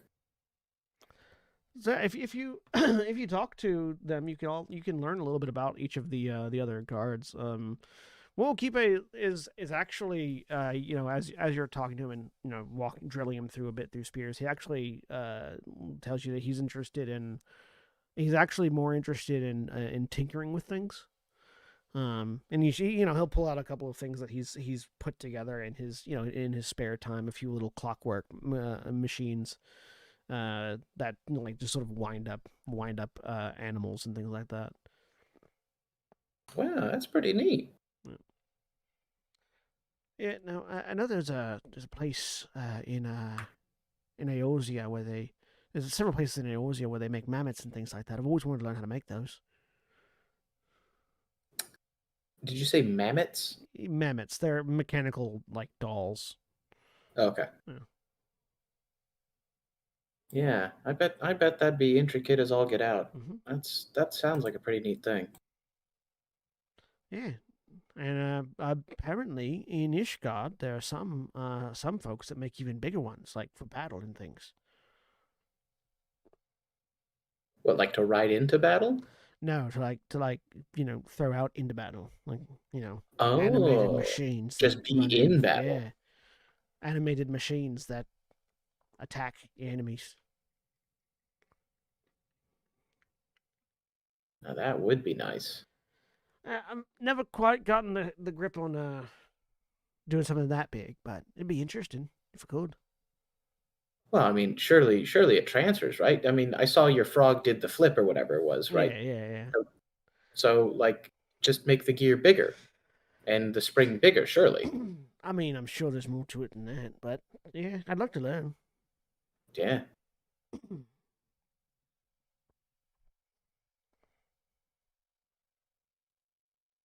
You can see that he's sort of he definitely is like occasionally looking at the various technological devices that Faust carries around. So like trying to examine them without getting too close, because Faust is intimidating.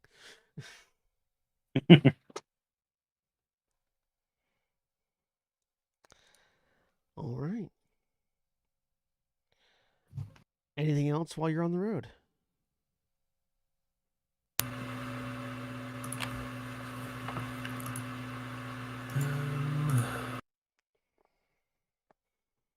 I feel like Mikoko would not open a conversation with Jorah, but definitely deliberately fall in step with her at some point, or try to, being Tiny Legs. Yeah. She's not like keeping a particularly extravagant pace. It's not hard for you to keep up with her. You are, walking faster while she's, keeping a small pace, but yeah, I'm walking faster than most people here. Yeah. But yeah, no, you're able to keep pace with her. You can see that she has a variety of tattoos that are visible through her. She's not wearing much on her upper body. You see she's got this dragon tattoo going down her left arm that is in the colorization of the Alamegan flag. Like it's got the colors of the flag in it, even though it's a dragon, not a griffin. And you can also see on her back there's a pair of griffin wings that have been tattooed there. Sorry,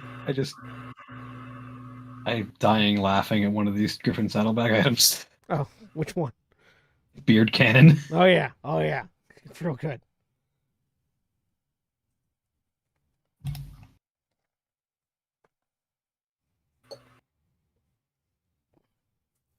Yeah. Anything other than just keeping pace with Jorah, Mikoko? I mean, if she doesn't say anything, I will eventually speak up. It takes a while, but Mikoko eventually just quietly. You're Alamegan as well, then. She looks down at you. You can see that there's not like recognition of your outfit, which is not too terribly not too terribly surprising Okay. considering that the red mages, while red mages sort of operate as a sort of like a level of folk hero in Yeah. Alamigo rather than like recognizable national army or anything like that. Hmm. She goes, yeah, and you? Born and raised. Me too. How'd you get here? Oh, wandering. Left Alamiga, went to Uldar with a bunch of other refugees. Got tired of panhandling for Gil and learned a trade. Learned how to beat people up. Took it on the road.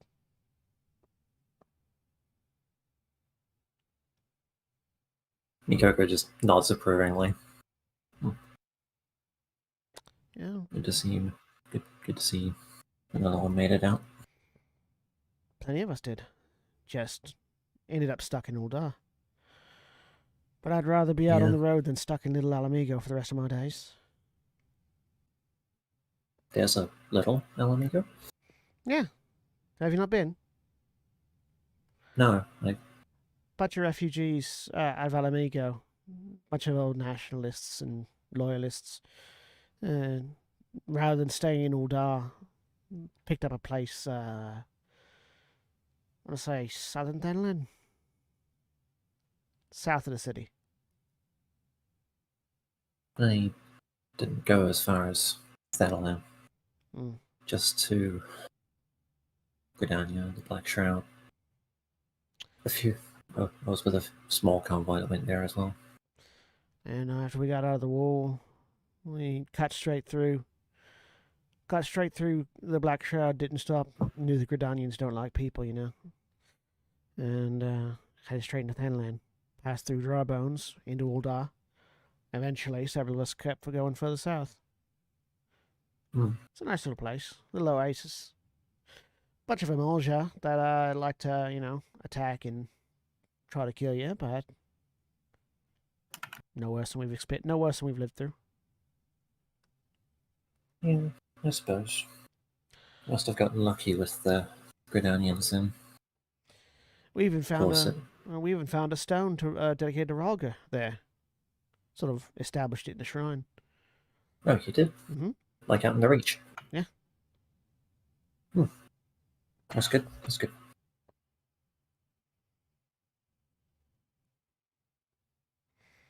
But now, then I got on a boat. Didn't look back.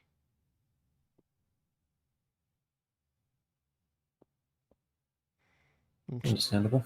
She just sort of gestures towards the Garlean trucks. Of course, there are fuckers everywhere you go, so Yeah, tell me about it. just gotta make do as you can then.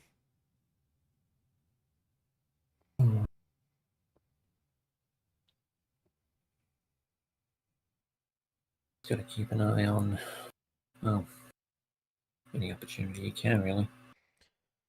Yep. And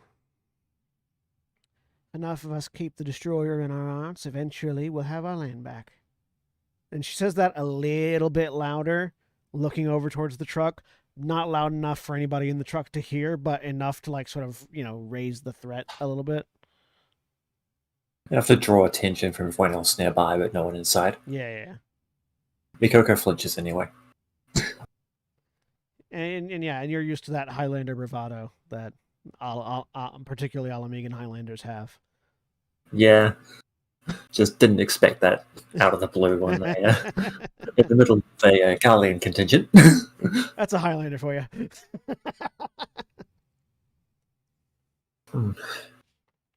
Right. Well, not today, I guess, but soon. Soon. She offers you a fist to bump. This massive, meaty fist of hers. Yoko stretches up and bumps it with her left hand. We do. The folk who take the raid will be there. Yep. She thinks about it for a second. Looks at you again. Tips her hat. Are you telling me? Mm-hmm. I thought all the Red Knights died. Nope. I'll be. Paired up with a wanderer on the way to Belsar's Wall. And he taught me everything I know. And more. Yeah. Good to know the old legends are still alive.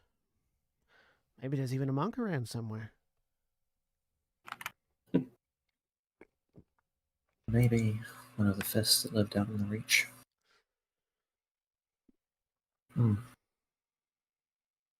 Was never my thing. I grew up on Tales of the Raid, you know. Yeah. Look at me now. Yeah? There's always a way.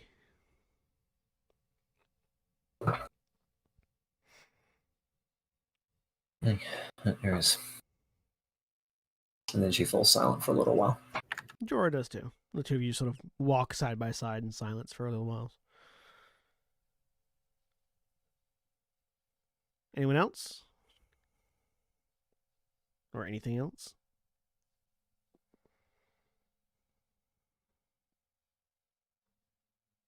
No. Eventually, you reach the other river. This is by the end of this day. You managed to make a little bit better time than expected crossing the Ester Sands and the Giza Plains. Mostly sticking to the plains, but, having to cross the Ester eventually to get over to the river. By the end of the day, by the time the caravans are ready to stop, you find yourself at this sort of I can't remember what it's called, but it's where the two rivers meet, coming down from the mountains. Where two rivers converge into the other river.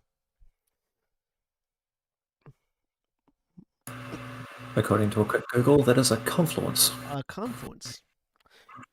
And that's where the Garlean trucks stop. As I bring the there we go. You're still a few days out from Volnane. There's about 3 days left in travel. But traveling along the other river will at least give you a more direct route. You'll need to find a place to cross eventually, which inevitable erosion assures you that there is a bridge further south along the river.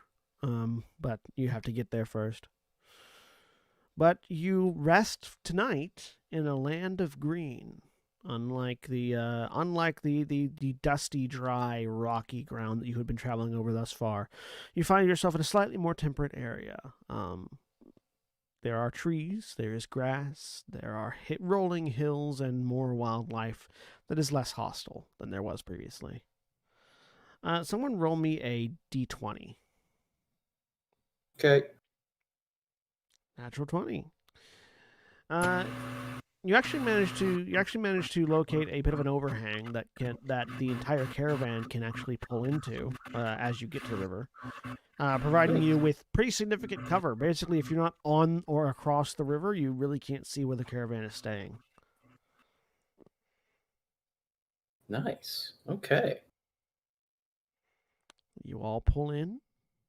The Garlean caravans continue their thus far has been their routine of not giving a shit about any of you, as inevitable erosion, pulls those chocobos over to the river and lets them off out of the harness for a bit for them to wander around and get water, get food. And you all set up camp yet again. Blount definitely wants to fish in this river. Talking with that one old man who was just talking about how all the good fish were happening around and he was going on a great fishing trip. Oh yeah. Faust thinks maybe this is where he can find some rainbow fish. You mean Blount? Blount. Oh, sorry. Well, maybe Faust thinks too. The second time that's happened today. Jesus. Yeah, because if I have this written down right, Rainbow fish are found in the other river, tributary. Maybe something special there, too. All right. Go ahead and give me a old wiggler roll with wisdom. Wisdom, and I get advantage on this roll because I am so cool at being a fisher person. That's the old harvest the wiggler. water ability. Yeah. How's a? Oh, that's a wisdom save. Why would it? Just click on old wiggler in your skill proficiencies.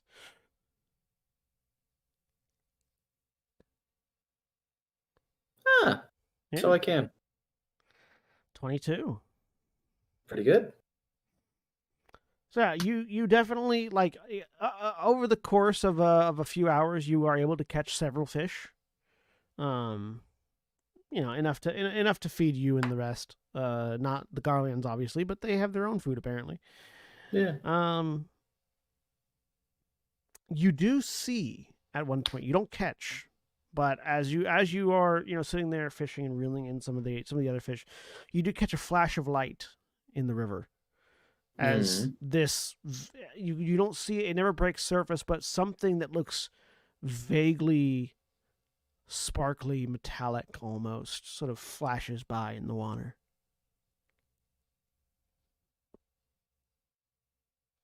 All right. There's definitely something here, but you don't catch any rainbow fish, at least not today. Okay.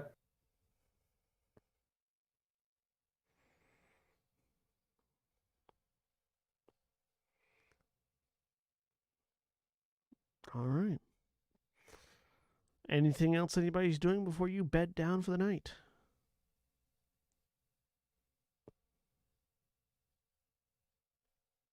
All right. How are you organizing watches this night? Same as last night. Does that work out for everyone? Yeah. Fine by me. Trying to read this map's inscrutable font again. Does that section of land near the other river that we're heading towards, say, Groveland's Pond? Greylands. It's Greylands. I think it's Greylands Bend. Yep. Sure, that's bud. the- This inscrutable font. Oh. yes, it's We'll split the difference.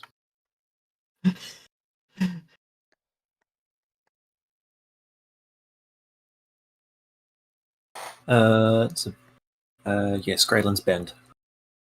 That's. I swear they use 3 different things for the E's. No, just 2. Good. Name spawned. One, Greyland spawned. That's the capital in the lowercase. Yeah, that's Greylands Bend.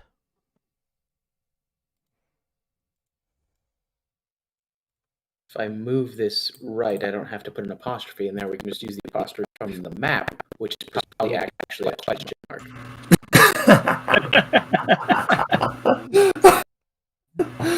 Oh, that could be good.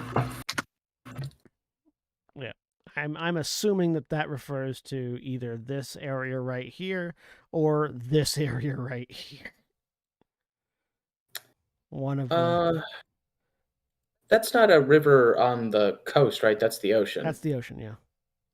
So like A bend is traditionally a river thing, so I bet it's that thing right there. That might actually be the name of the river. This river might be Greylands Bend, not the other river. Well, people say language is what you speak it, you know what I mean? Yeah. I have just learned that it is Grey Licks Bend. Grey Licks Bend. All right. That is a C instead of an N. Are you sure? Because I think I know what it is. Well, bunch the name There is out. no way that is the exact same letter that is at the end of Valnain. Wait, hang on. Yeah, look at it. Look at it. Nope. The N in Valnain is an upside down normal N. Yeah. What the hell? Well, what could that be? Is that a G? No, we already have. Well, it's a capital G. That one is a C. That's a C. Yes. What?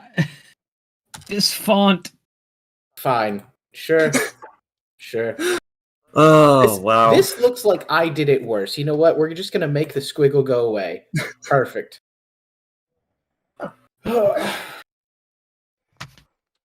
This font bothers me. Yeah, the word verses in the Yeah. title there is very apt because it feels verses. So Greylick's Bend. Greylick's Bend is the southernmost point of Althard, a cape that any traveler who desires to attain the Far East must cross. So yeah, it is the point. Yeah, it's the cape. So Greylick's Bend is actually the bit below it. Oh, because you have to bend around it to get around to like cross. Yeah, it's like a horn. All right. Yeah. Yeah. All right. Yeah, that makes sense. Greylick's Bend to Valnain.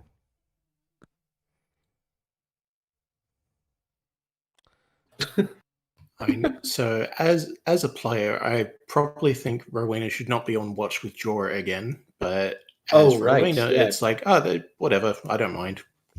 Well, I mean, you won your dance battle, so like, you have nothing to fear from her. Only to weep, for there are no more worlds to conquer. That's right. And this area here is the Golmore Jungle. Also, I want to fucking punch whoever decided that the D and the G should be the same letter but with a dash to the side. Yeah. Or C and G, rather. Oh.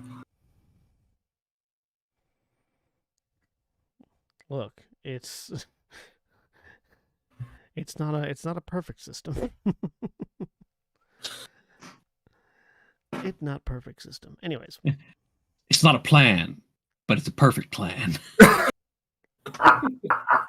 I understood that reference.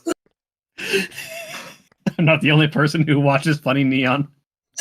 I haven't seen his stuff in years, but I immediately remembered that video. Look, at least it's not like these whatever the fuck these letters are. I was trying to decipher what the ships are named down here next to the clouds in the corner. I don't know. I mean, that'll be hard considering that they're all written in kanji. Oh, it's not helping. This little chart is not helping for these ships. More interestingly, what are these? What are which? Oh, Like north, south, west, east, northwest, northwest, northeast, southeast, southwest. What the fuck are these? North, northwest is what I'm northeast. pointing to. Yeah, that's west northwest. That's west northwest. That's north northwest. That's north northeast. Yeah. East, East northeast. northeast. East southeast, south southeast. Really, that compass southwest. rose should have been our And Rosetta west. Stone. Anyone? What does this say? It speaks to me in some way. Oh, that's a tomato soup splat. Oh. Don't go there. It's very acidic.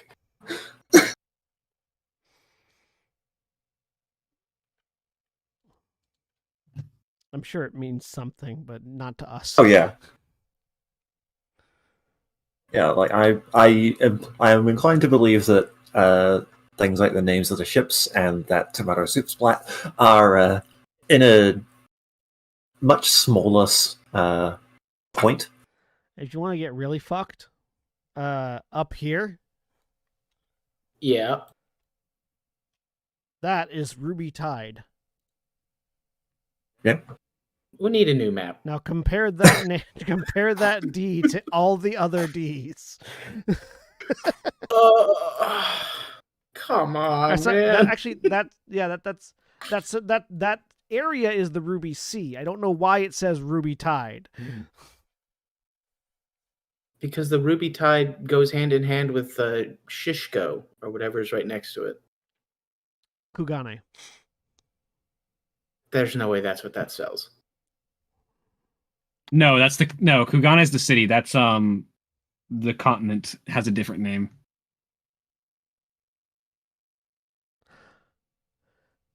Oh, folks at hey, home, you know follow me, what? can You see know the what? chart. Actually, What? that was right. Hang on. That's Yanksha up there. That's Nagsha down there. Yes, I fixed that before the session Yeah. started. And And nobody saw me do it. NAGXIA, yeah. Mhm. God damn, this font sucks. I saw your line through it. I didn't want to touch it. This font sucks. Now you realize No, it. I've always realized. I'm just like, wow. That one up there is the burn. Anyways, sorry. So, watches. Cartography aside.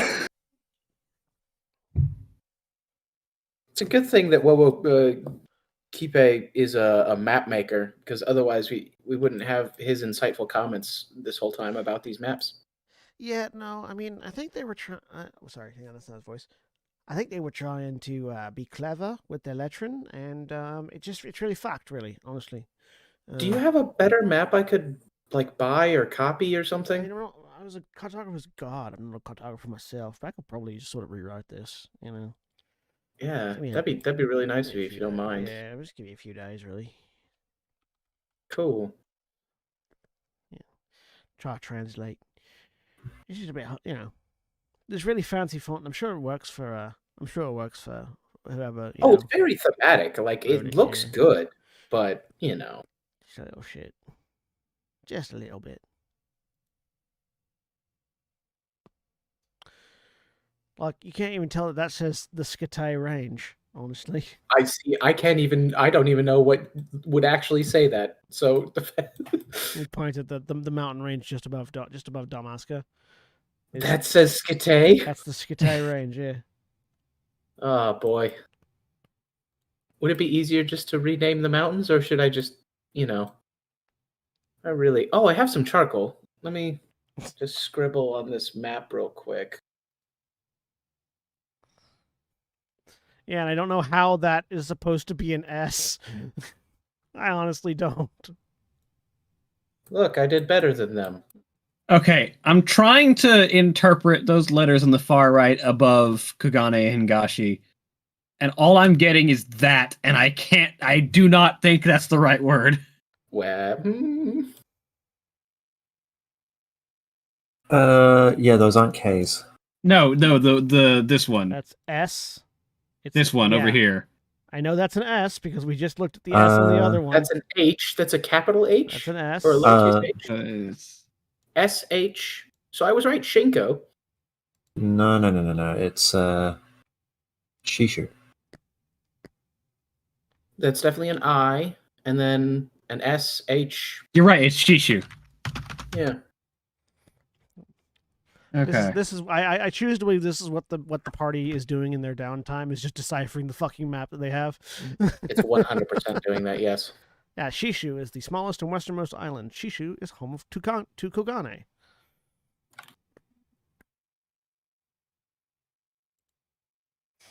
And for some reason, Mikoko is just nailing this. You've got clever eyes. You know what So they were wait, trying to wiggle at. That means that is Kogane. Yes, that's Kugane. Yeah, that spells Kugane, apparently. How are Yep, we that's spelling okay. that with That's a K? that's a P. That is a P. No, that's an Eolzian K. Is that right? Yes. Yeah, All right. Kogane. It's the Ruby C here. Just for some reason labeled the Ruby Tide. Yeah. I mean, maybe it's just that region of the Ruby Sea. I believe that's because the Ruby Tide runs that area. Isn't the Ruby Tide like the whole the toll you have to pay to or the Ruby Tithe is the toll? Yeah. Yeah, that's the Ruby Tithe, named for the Ruby Sea. Oh, is I it think. because they have too much agriculture and the offwash of the fertilizer causes the algae blooms? That was a Florida reference.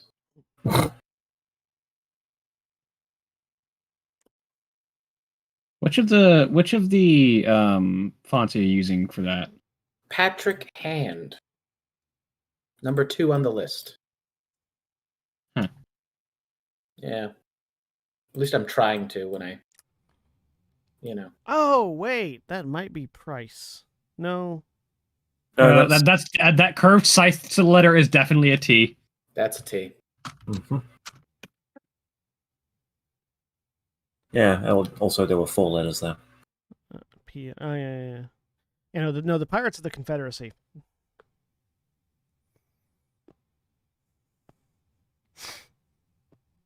I don't know why it's called Ruby Tide. I don't think there's actually anything in there called Ruby Tide. Well, because there's a bunch of equipment that you get called the Ruby Tide equipment that you get from Shisui of the Violet Tides, which is in that region. I'm choosing to assume that Ruby Tide is that specific section of the ocean. Maybe it's that like that pass of the Ruby Tide. Yeah. Of the Ruby Sea. This whole thing is the Ruby Sea. Yeah. Mikoko just folds her arms, satisfied that you got through that conclusion when she already figured it out. That is the Azim step. Yes, I'm just gonna try and text all of this if I can. I know that I'm close with this one. Oh boy. Down at the bottom here, with the small islands, I know I'm close. I can't make out the Aeosian. Zoom in to 250%. Oh boy, alright, here we go. Not a clue. I don't even know that it is Eorzean. It might be some other script. I Maybe. chose to think it was English. It might be Kugane script. You can see the Snoyer though, Snoyer. That's definitely Snoyer. I mean, you can. I just see another tomato splat. Hang on.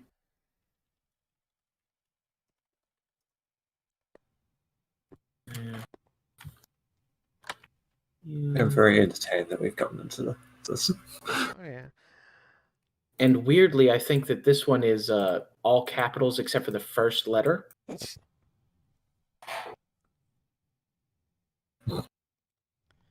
What's Rowena perceiving? For whenever my watch comes up. I asked about watches and I never got an answer. Yeah, we're I doing think the same. the same order we did last time, yeah. With Okay. the exception of maybe swapping Rowena out away from Jorah. Yeah, if I mean, I can. I don't remember what the order was, so you have to tell me what the order was. first is me and Kipe. Okay. Second was Rowena and Jorah Jorah, and but Rowena. if Rowena wants to swap out. Davor and Jorah can swap. So Rowena and Davor. Yeah. Okay. So then third watch is Faust and Afine. all right. Fourth watch is Naren and Jorah. all right. Fifth watch. Mikoko and Ulrich. Ulrich. All right. So first watch, go ahead and give me perception checks.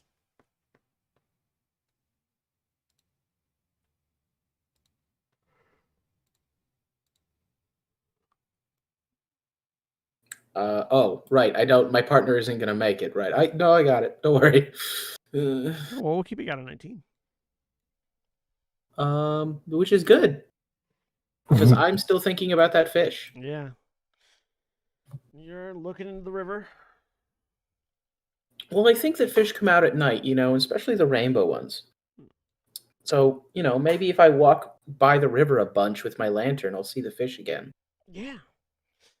You watching your reflection in the river as the water. I'm not runs watching my south. reflection. I'm watching the fish. Yeah, you're watching for the fish, but you end up watching your reflection because the light is shining and creating one. Well, I am very handsome. Just don't die, though. A flower will grow where you land.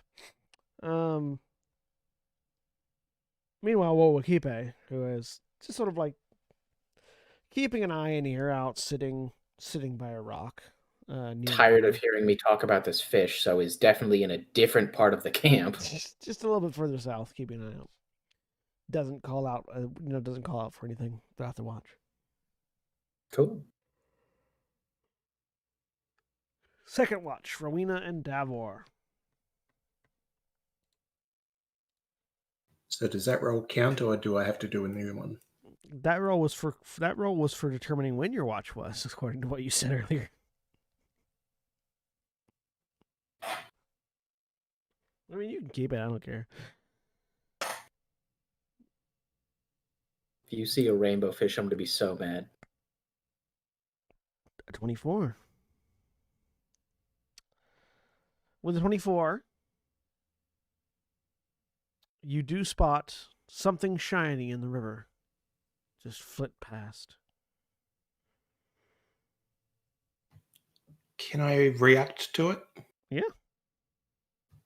Can I cast Levitate? What's the requirements for Levitate?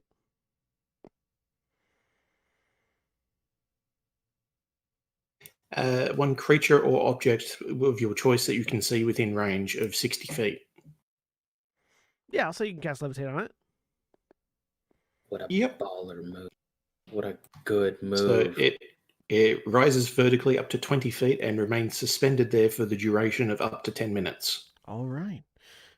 It rises 20 feet out of the water, and you watch as a corpse in armor rises out of the river.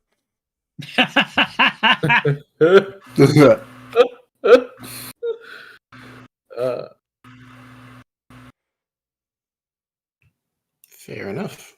I can only move it up or down.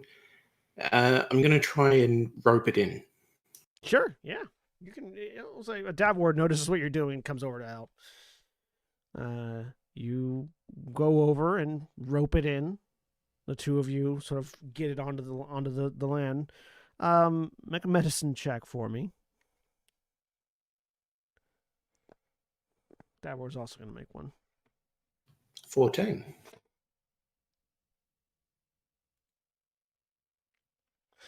Davor looks at it. I'm pretty certain it's a corpse.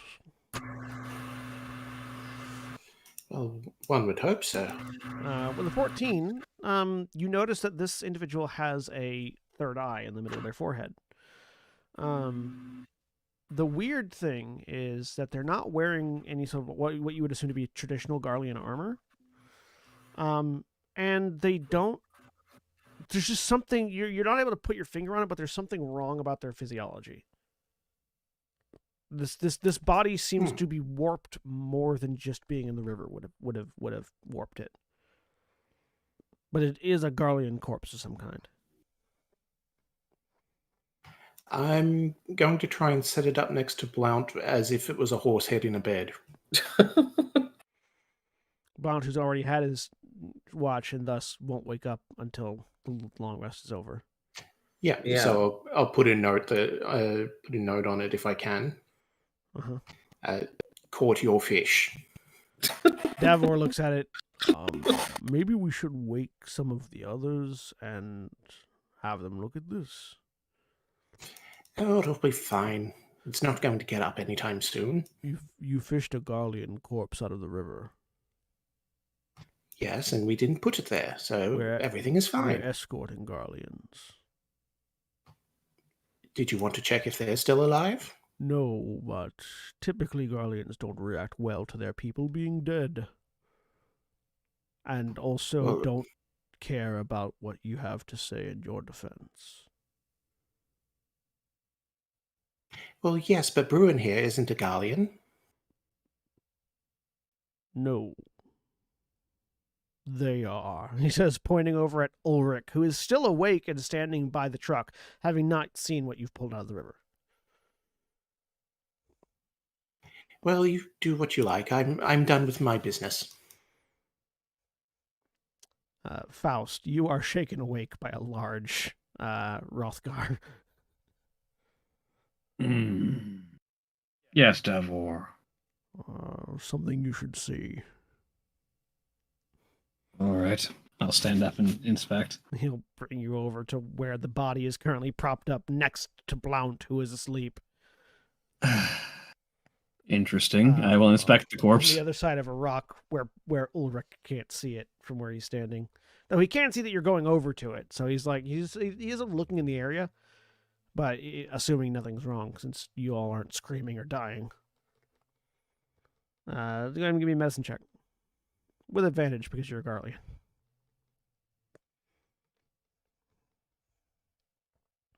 11. You can also tell there's something wrong physiologically here. More so than it's been dead for a while in water. And you can also tell it's a Garlean. The armor seems to you more like training gear than like battle gear.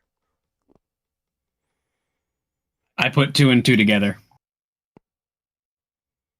5. We are where? We're in the Golmore Jungle, No, you're on the other side of the river from the Golmore Jungle, but you are up at the confluence of the other river. which goes that way-ish. Comes down that way and comes down that way, heading towards the ocean. Yeah, so as in, say, a trainee from the Nalbina Fortress gets dumped in the river Possibly, yes. and flows down. That is certainly one way it could get here.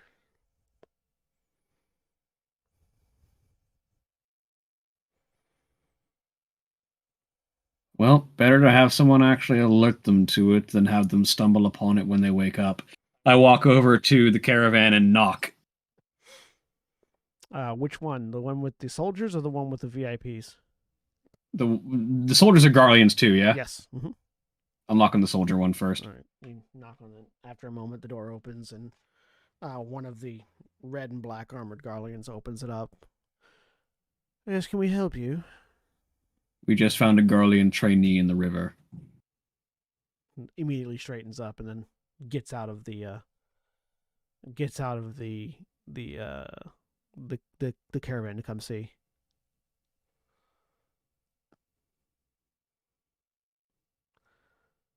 Bring them over to where the body is. Looks at it.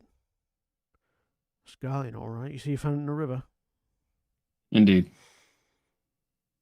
He looks over at the other caravan, and you can tell he is currently mentally weighing whether or not it's important enough to get the one VIPs. of the VIPs. Yeah. Yeah. Or it's better let Maladvar know. Place it out, he says, pointing over towards one of the open area near the caravans. Mm-hmm. And he goes I'll lay it out. I'll lay it out with proper ceremony. He goes over and knocks on the caravan door. It opens. The rest of you are sort of being stirred to wakefulness by the events, because it's not quiet. Blount, you wake up. There's a body being carried away from you. Huh. Okay. The door. When did that get there? Davor looks over at you. Rowena put it next to you. Fished it out of the river. Oh. Okay.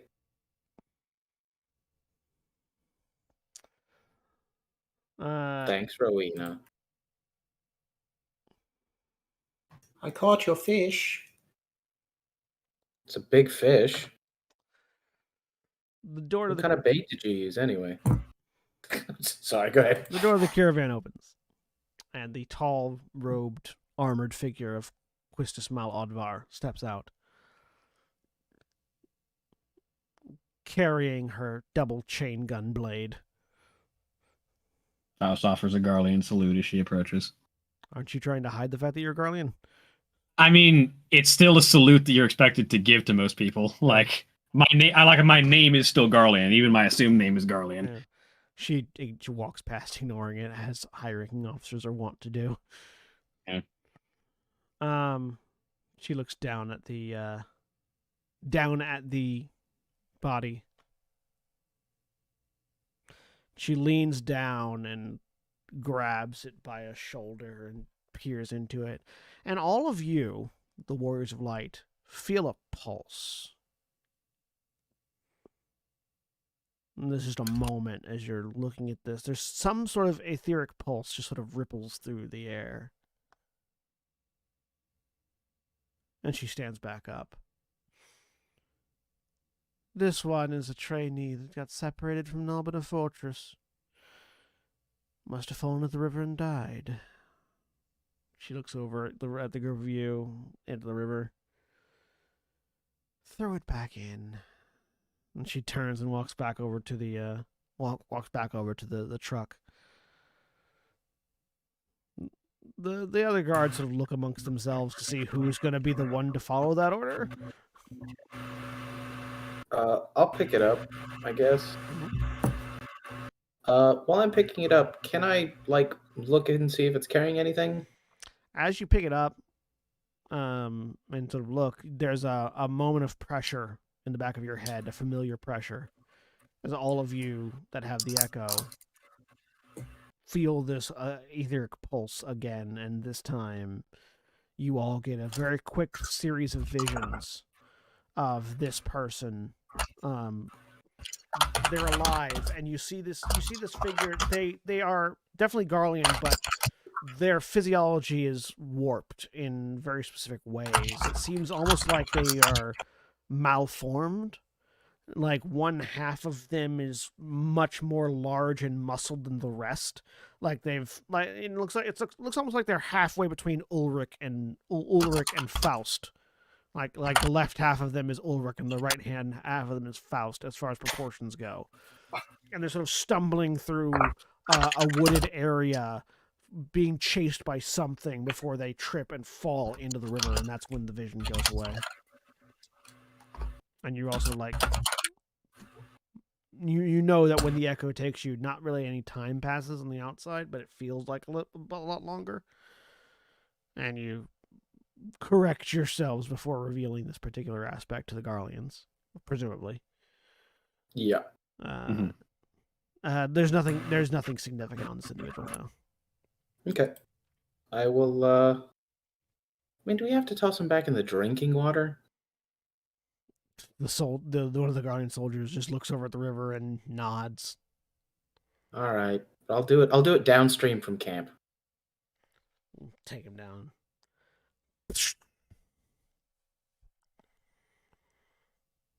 Chuck him in. Yep. Like an ugly fish. And the Garleans return to their trucks. Is there anything y'all are doing before you? Those of you that were asleep, resume your sleep, and those of you that were on watch, resume your watch. And Faust goes back to sleep, but he's just scowling the whole way because that is absolute disrespect to someone who gave their life for the Garlean Empire. Make an insight check, by the way, all of you. One of boy, these. Not great at these. I did very well. Rowena and Faust, as you're getting ready to go back to sleep, you both, well, I mean, Rowena not, but Faust, as you're ready to go back to sleep, Rowena, as you're ready to return to your watch, you both realize that the pulse you felt when she touched the body was very similar to the echo that you felt when Blount touched the body. Oh no. Mm.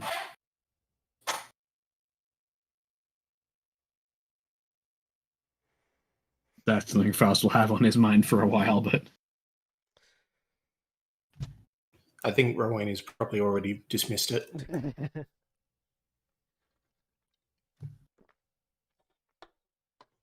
But the rest of your watch passes uneventfully, Rowena. Third watch. Faust and Affine. Go and give me perception checks.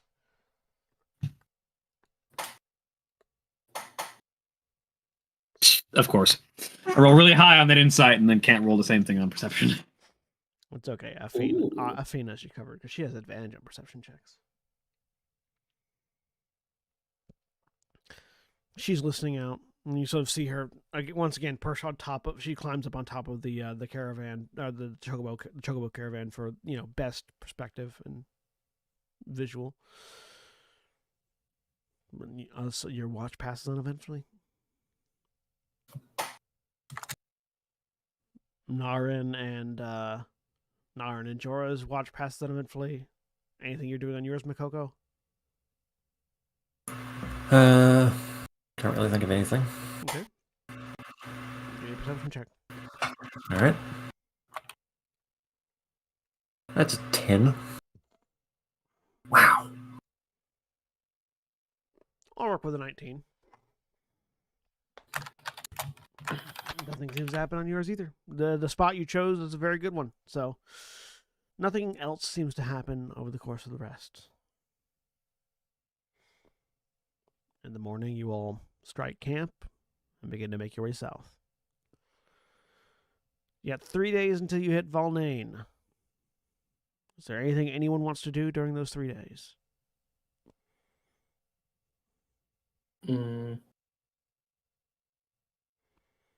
No. I'm going to try and talk to Ulrich again, the big guy. Mm-hmm. Not Ulrich. Ulrich. Ulrich, yes. That's what I said. Ulrich Uh, Dencht. Yep. So Peter Dinklage. I'm going to try and list all the words I know to try and get any kind of other reaction, because I know that rank gets his name. Give me a persuasion check.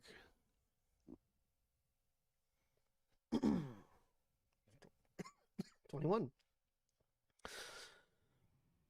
He does have a limited amount of ability to respond as you communicate with him. It's nothing else gets like a programmed response like rank does.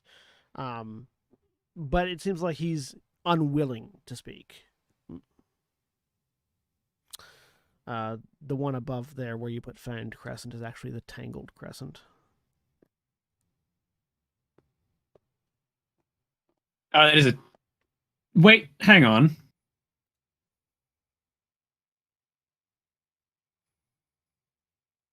No, F goes right.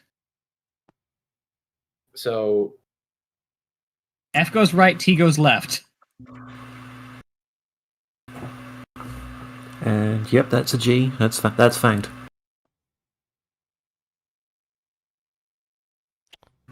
Hang on. I saw it a minute ago.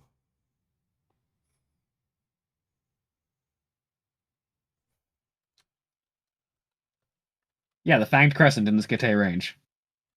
Yep. Oh, it is Fanged Crescent. That's right. What did I think was Tangled Crescent? Oh, Maybe there's a tangle somewhere else. Oh no, I see what happened. I was looking at a different. Someone was trying to translate it from the Stormblood trailer. That's what it was. Nope, that's Fanged Crescent. You are correct. A mountainous range located west of Yangtze River. Yangtze and the One River. I'm trying to figure out what this thing over here is, but it's so small. Ooh. Thankfully, at least, O is still O. They didn't fuck that up. They sure as hell tried, though. That's an N for sure. Yeah, it's O-N something. A? Either an A or an S? I think it's an S. Onsal Hakar. Yeah, O-N-S-A-L. OnSal. Hakair. Yep. A hilly area marking the transition between the Azim Steppe and the Tail Mountains. It is the current retreat of the Mole tribe. Care. Onsal Hakar.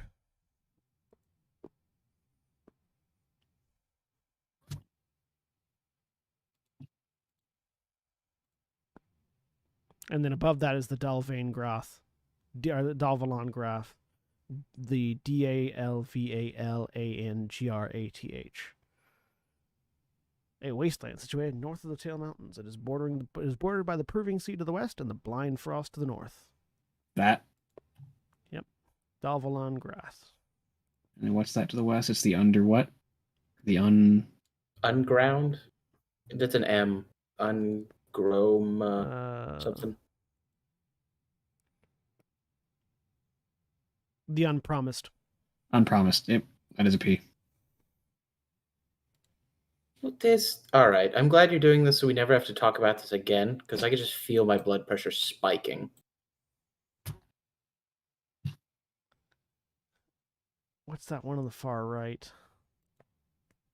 Brera. That's a P again. No, there's an R. That is actually an R. That's the Ryakgir Peninsula. Ryakgyr Peninsula. Ryakgyr. Peninsula. Yep. Ryakir Peninsula. Yangsha. I think that's all the text that's actually legible. That thing on the left there is the Nahamah Desert. Nhaama Desert. Left Yeah, of the Asma Steppe. Desert isn't on the map, so I just translated it as the Nama. Yeah, the Nama. I think that's everything, yeah. Yay! Also, Cartography is a hell of a draw. it is. Also, Golmore. The Golmore Jungle is spelled Golmore Jungle. So no E on this one? No E and no hyphen. Oh, you know. I was dang close though, all right? You were very close. Ah! I found the name of that river. It's not the other river, it's the Zirshil River. Nope, not spelling that. The other river. No, there's too many consonants and too little different vowels. No. The Zelshir River. No, say it right once. It can't be done. It's the other river. Zirshil. Boo. I mean, At least give it the right font. I don't know what that font is. It's the second one in the line. Patrick Hand or whatever. I mean, Sam, if it helps, you could think of it as the Herschel River. No. It doesn't. All right. All right. So So We just spent the better part of half an hour fixing this fucking map. I mean, it's worth it. It's worth it. So he doesn't say much. Yeah, no, he does not say much.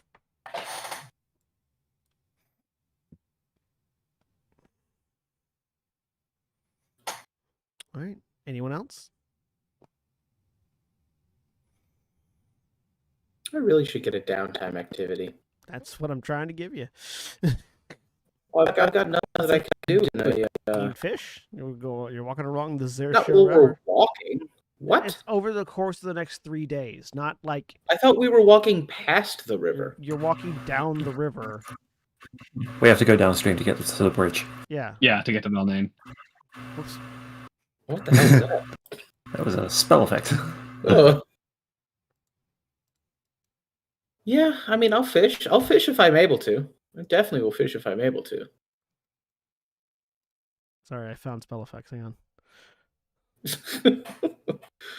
We are now watching the Disney Channel, apparently.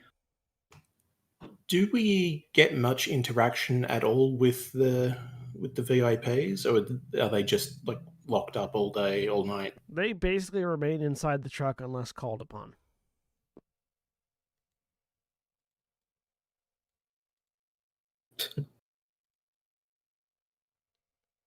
Ooh, it's a fiery river.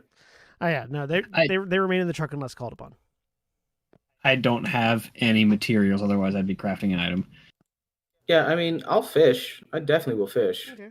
Here, have some of these. So you got What do you want, 3 of you them? got 3 days, so you can, if you're fishing every night, you can fish 3 more times. Yeah, 3 times. Yep, All right. definitely. So you're fishing.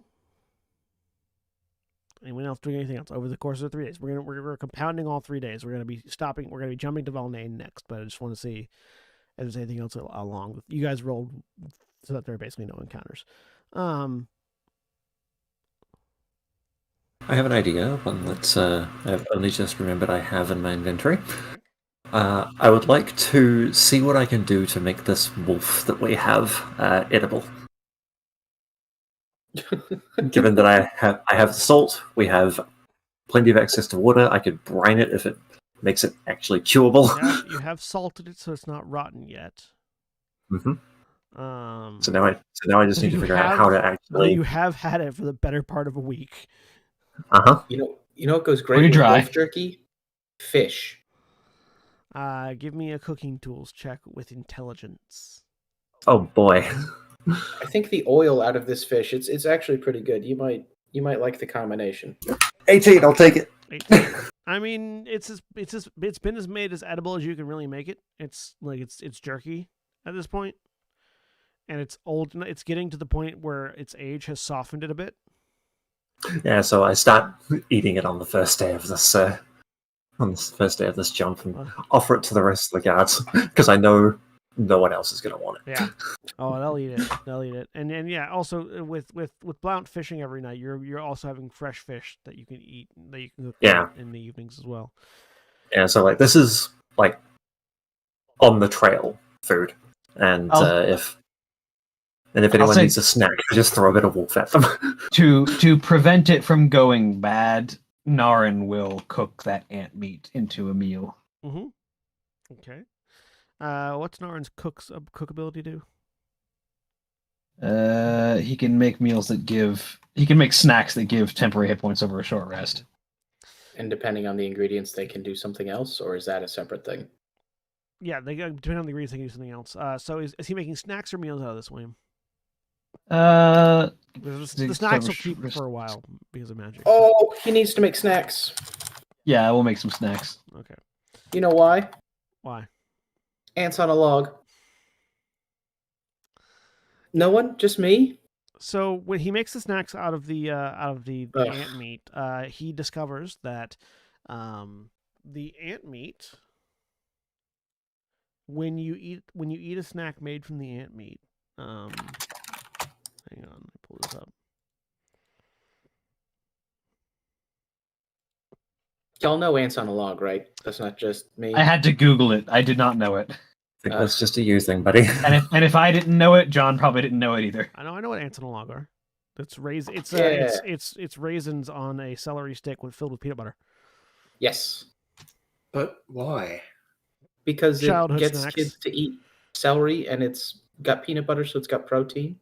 Yeah, it's a way to get a child to eat celery. I'm going to go ahead and clear this wolf meat from my inventory. I was trying to find a good pun for gorp and wolf, but I couldn't find one. So the ant meat after eating it gives you advantage on Constitution saving throws for the duration basically for a minute. So Advantage on con saves for a minute. Advantage on con saves for a minute if you eat a snack made with the ant. He might be able to make 6, 7 of them a short or long rest. Yeah. Mm-hmm. And there's 8 rations, so I'm assuming he can, over the course of 3 days, he can make all 8 of them into giant ant snacks. And I'll put it in the hang on, there's no description section for that. Giant ant on snack. the second day, after a valiant battle in the Zirshil River, Blount catches a rainbow fish. Yes. It is this long. It's almost like. It looks almost like a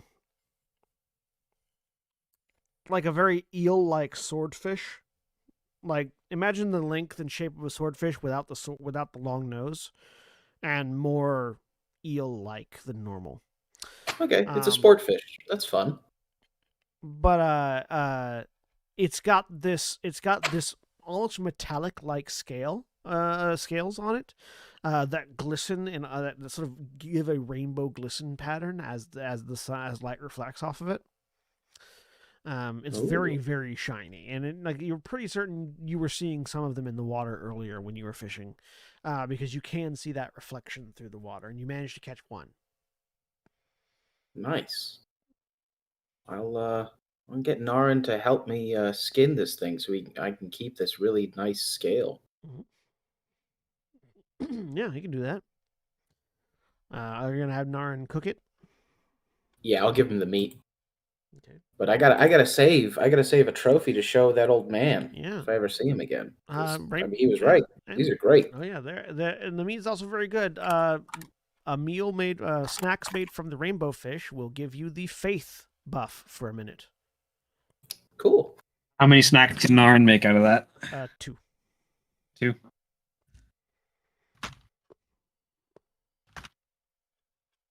And also you can make a meal, and the meal is very good.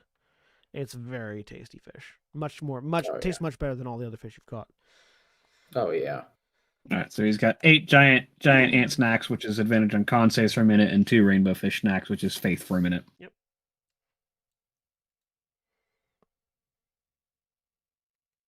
Anything else over the course of the next 3 days?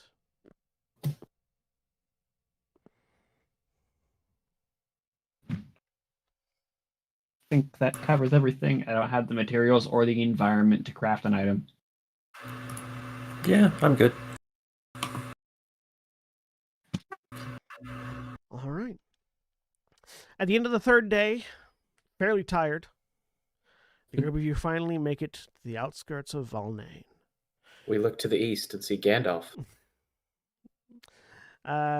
Situated on the coast south of the Golmore Jungle, Valnain looks to be a fairly advanced city, where Dalmasca is old brick and ancient building.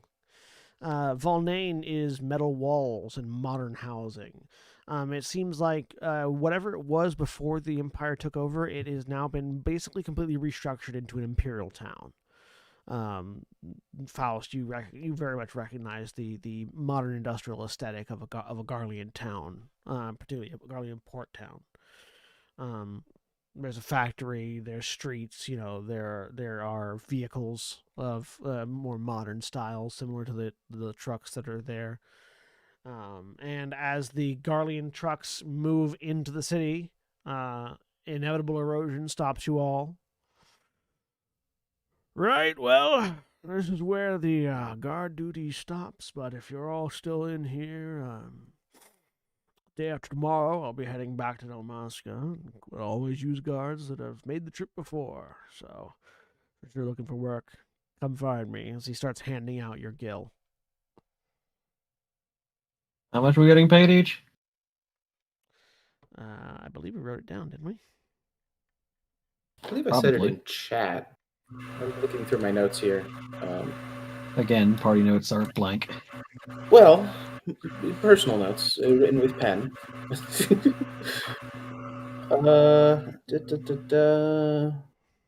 Don't worry, Rowan has got a photographic memory. Pretty sure it was That's a lie. 500 a head. No, Or 500 a day, I think it was. 500 gil per a day. Yeah, that sounds right. Yeah. So that's a week. 5 days total. Yeah. So 500 per for 5 days The 2,500 gil. each. Each. Mm-hmm. I'll just write that in chat.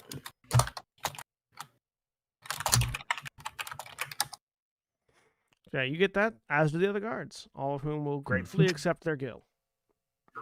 Absolutely. And Me too. as inevitable erosion pulls the carriage away, you're all left at the gates of Valnain, looking to see a bustling imperial port town ahead of you, with your assistants looking amongst each other, looking at you, sort of trying to gauge where you're going to be going before they decide if they're going to head off now on their own or not. And that's where we're going to stop for the week. Say goodbye, everybody. Goodbye, Bye. everybody. Goodbye.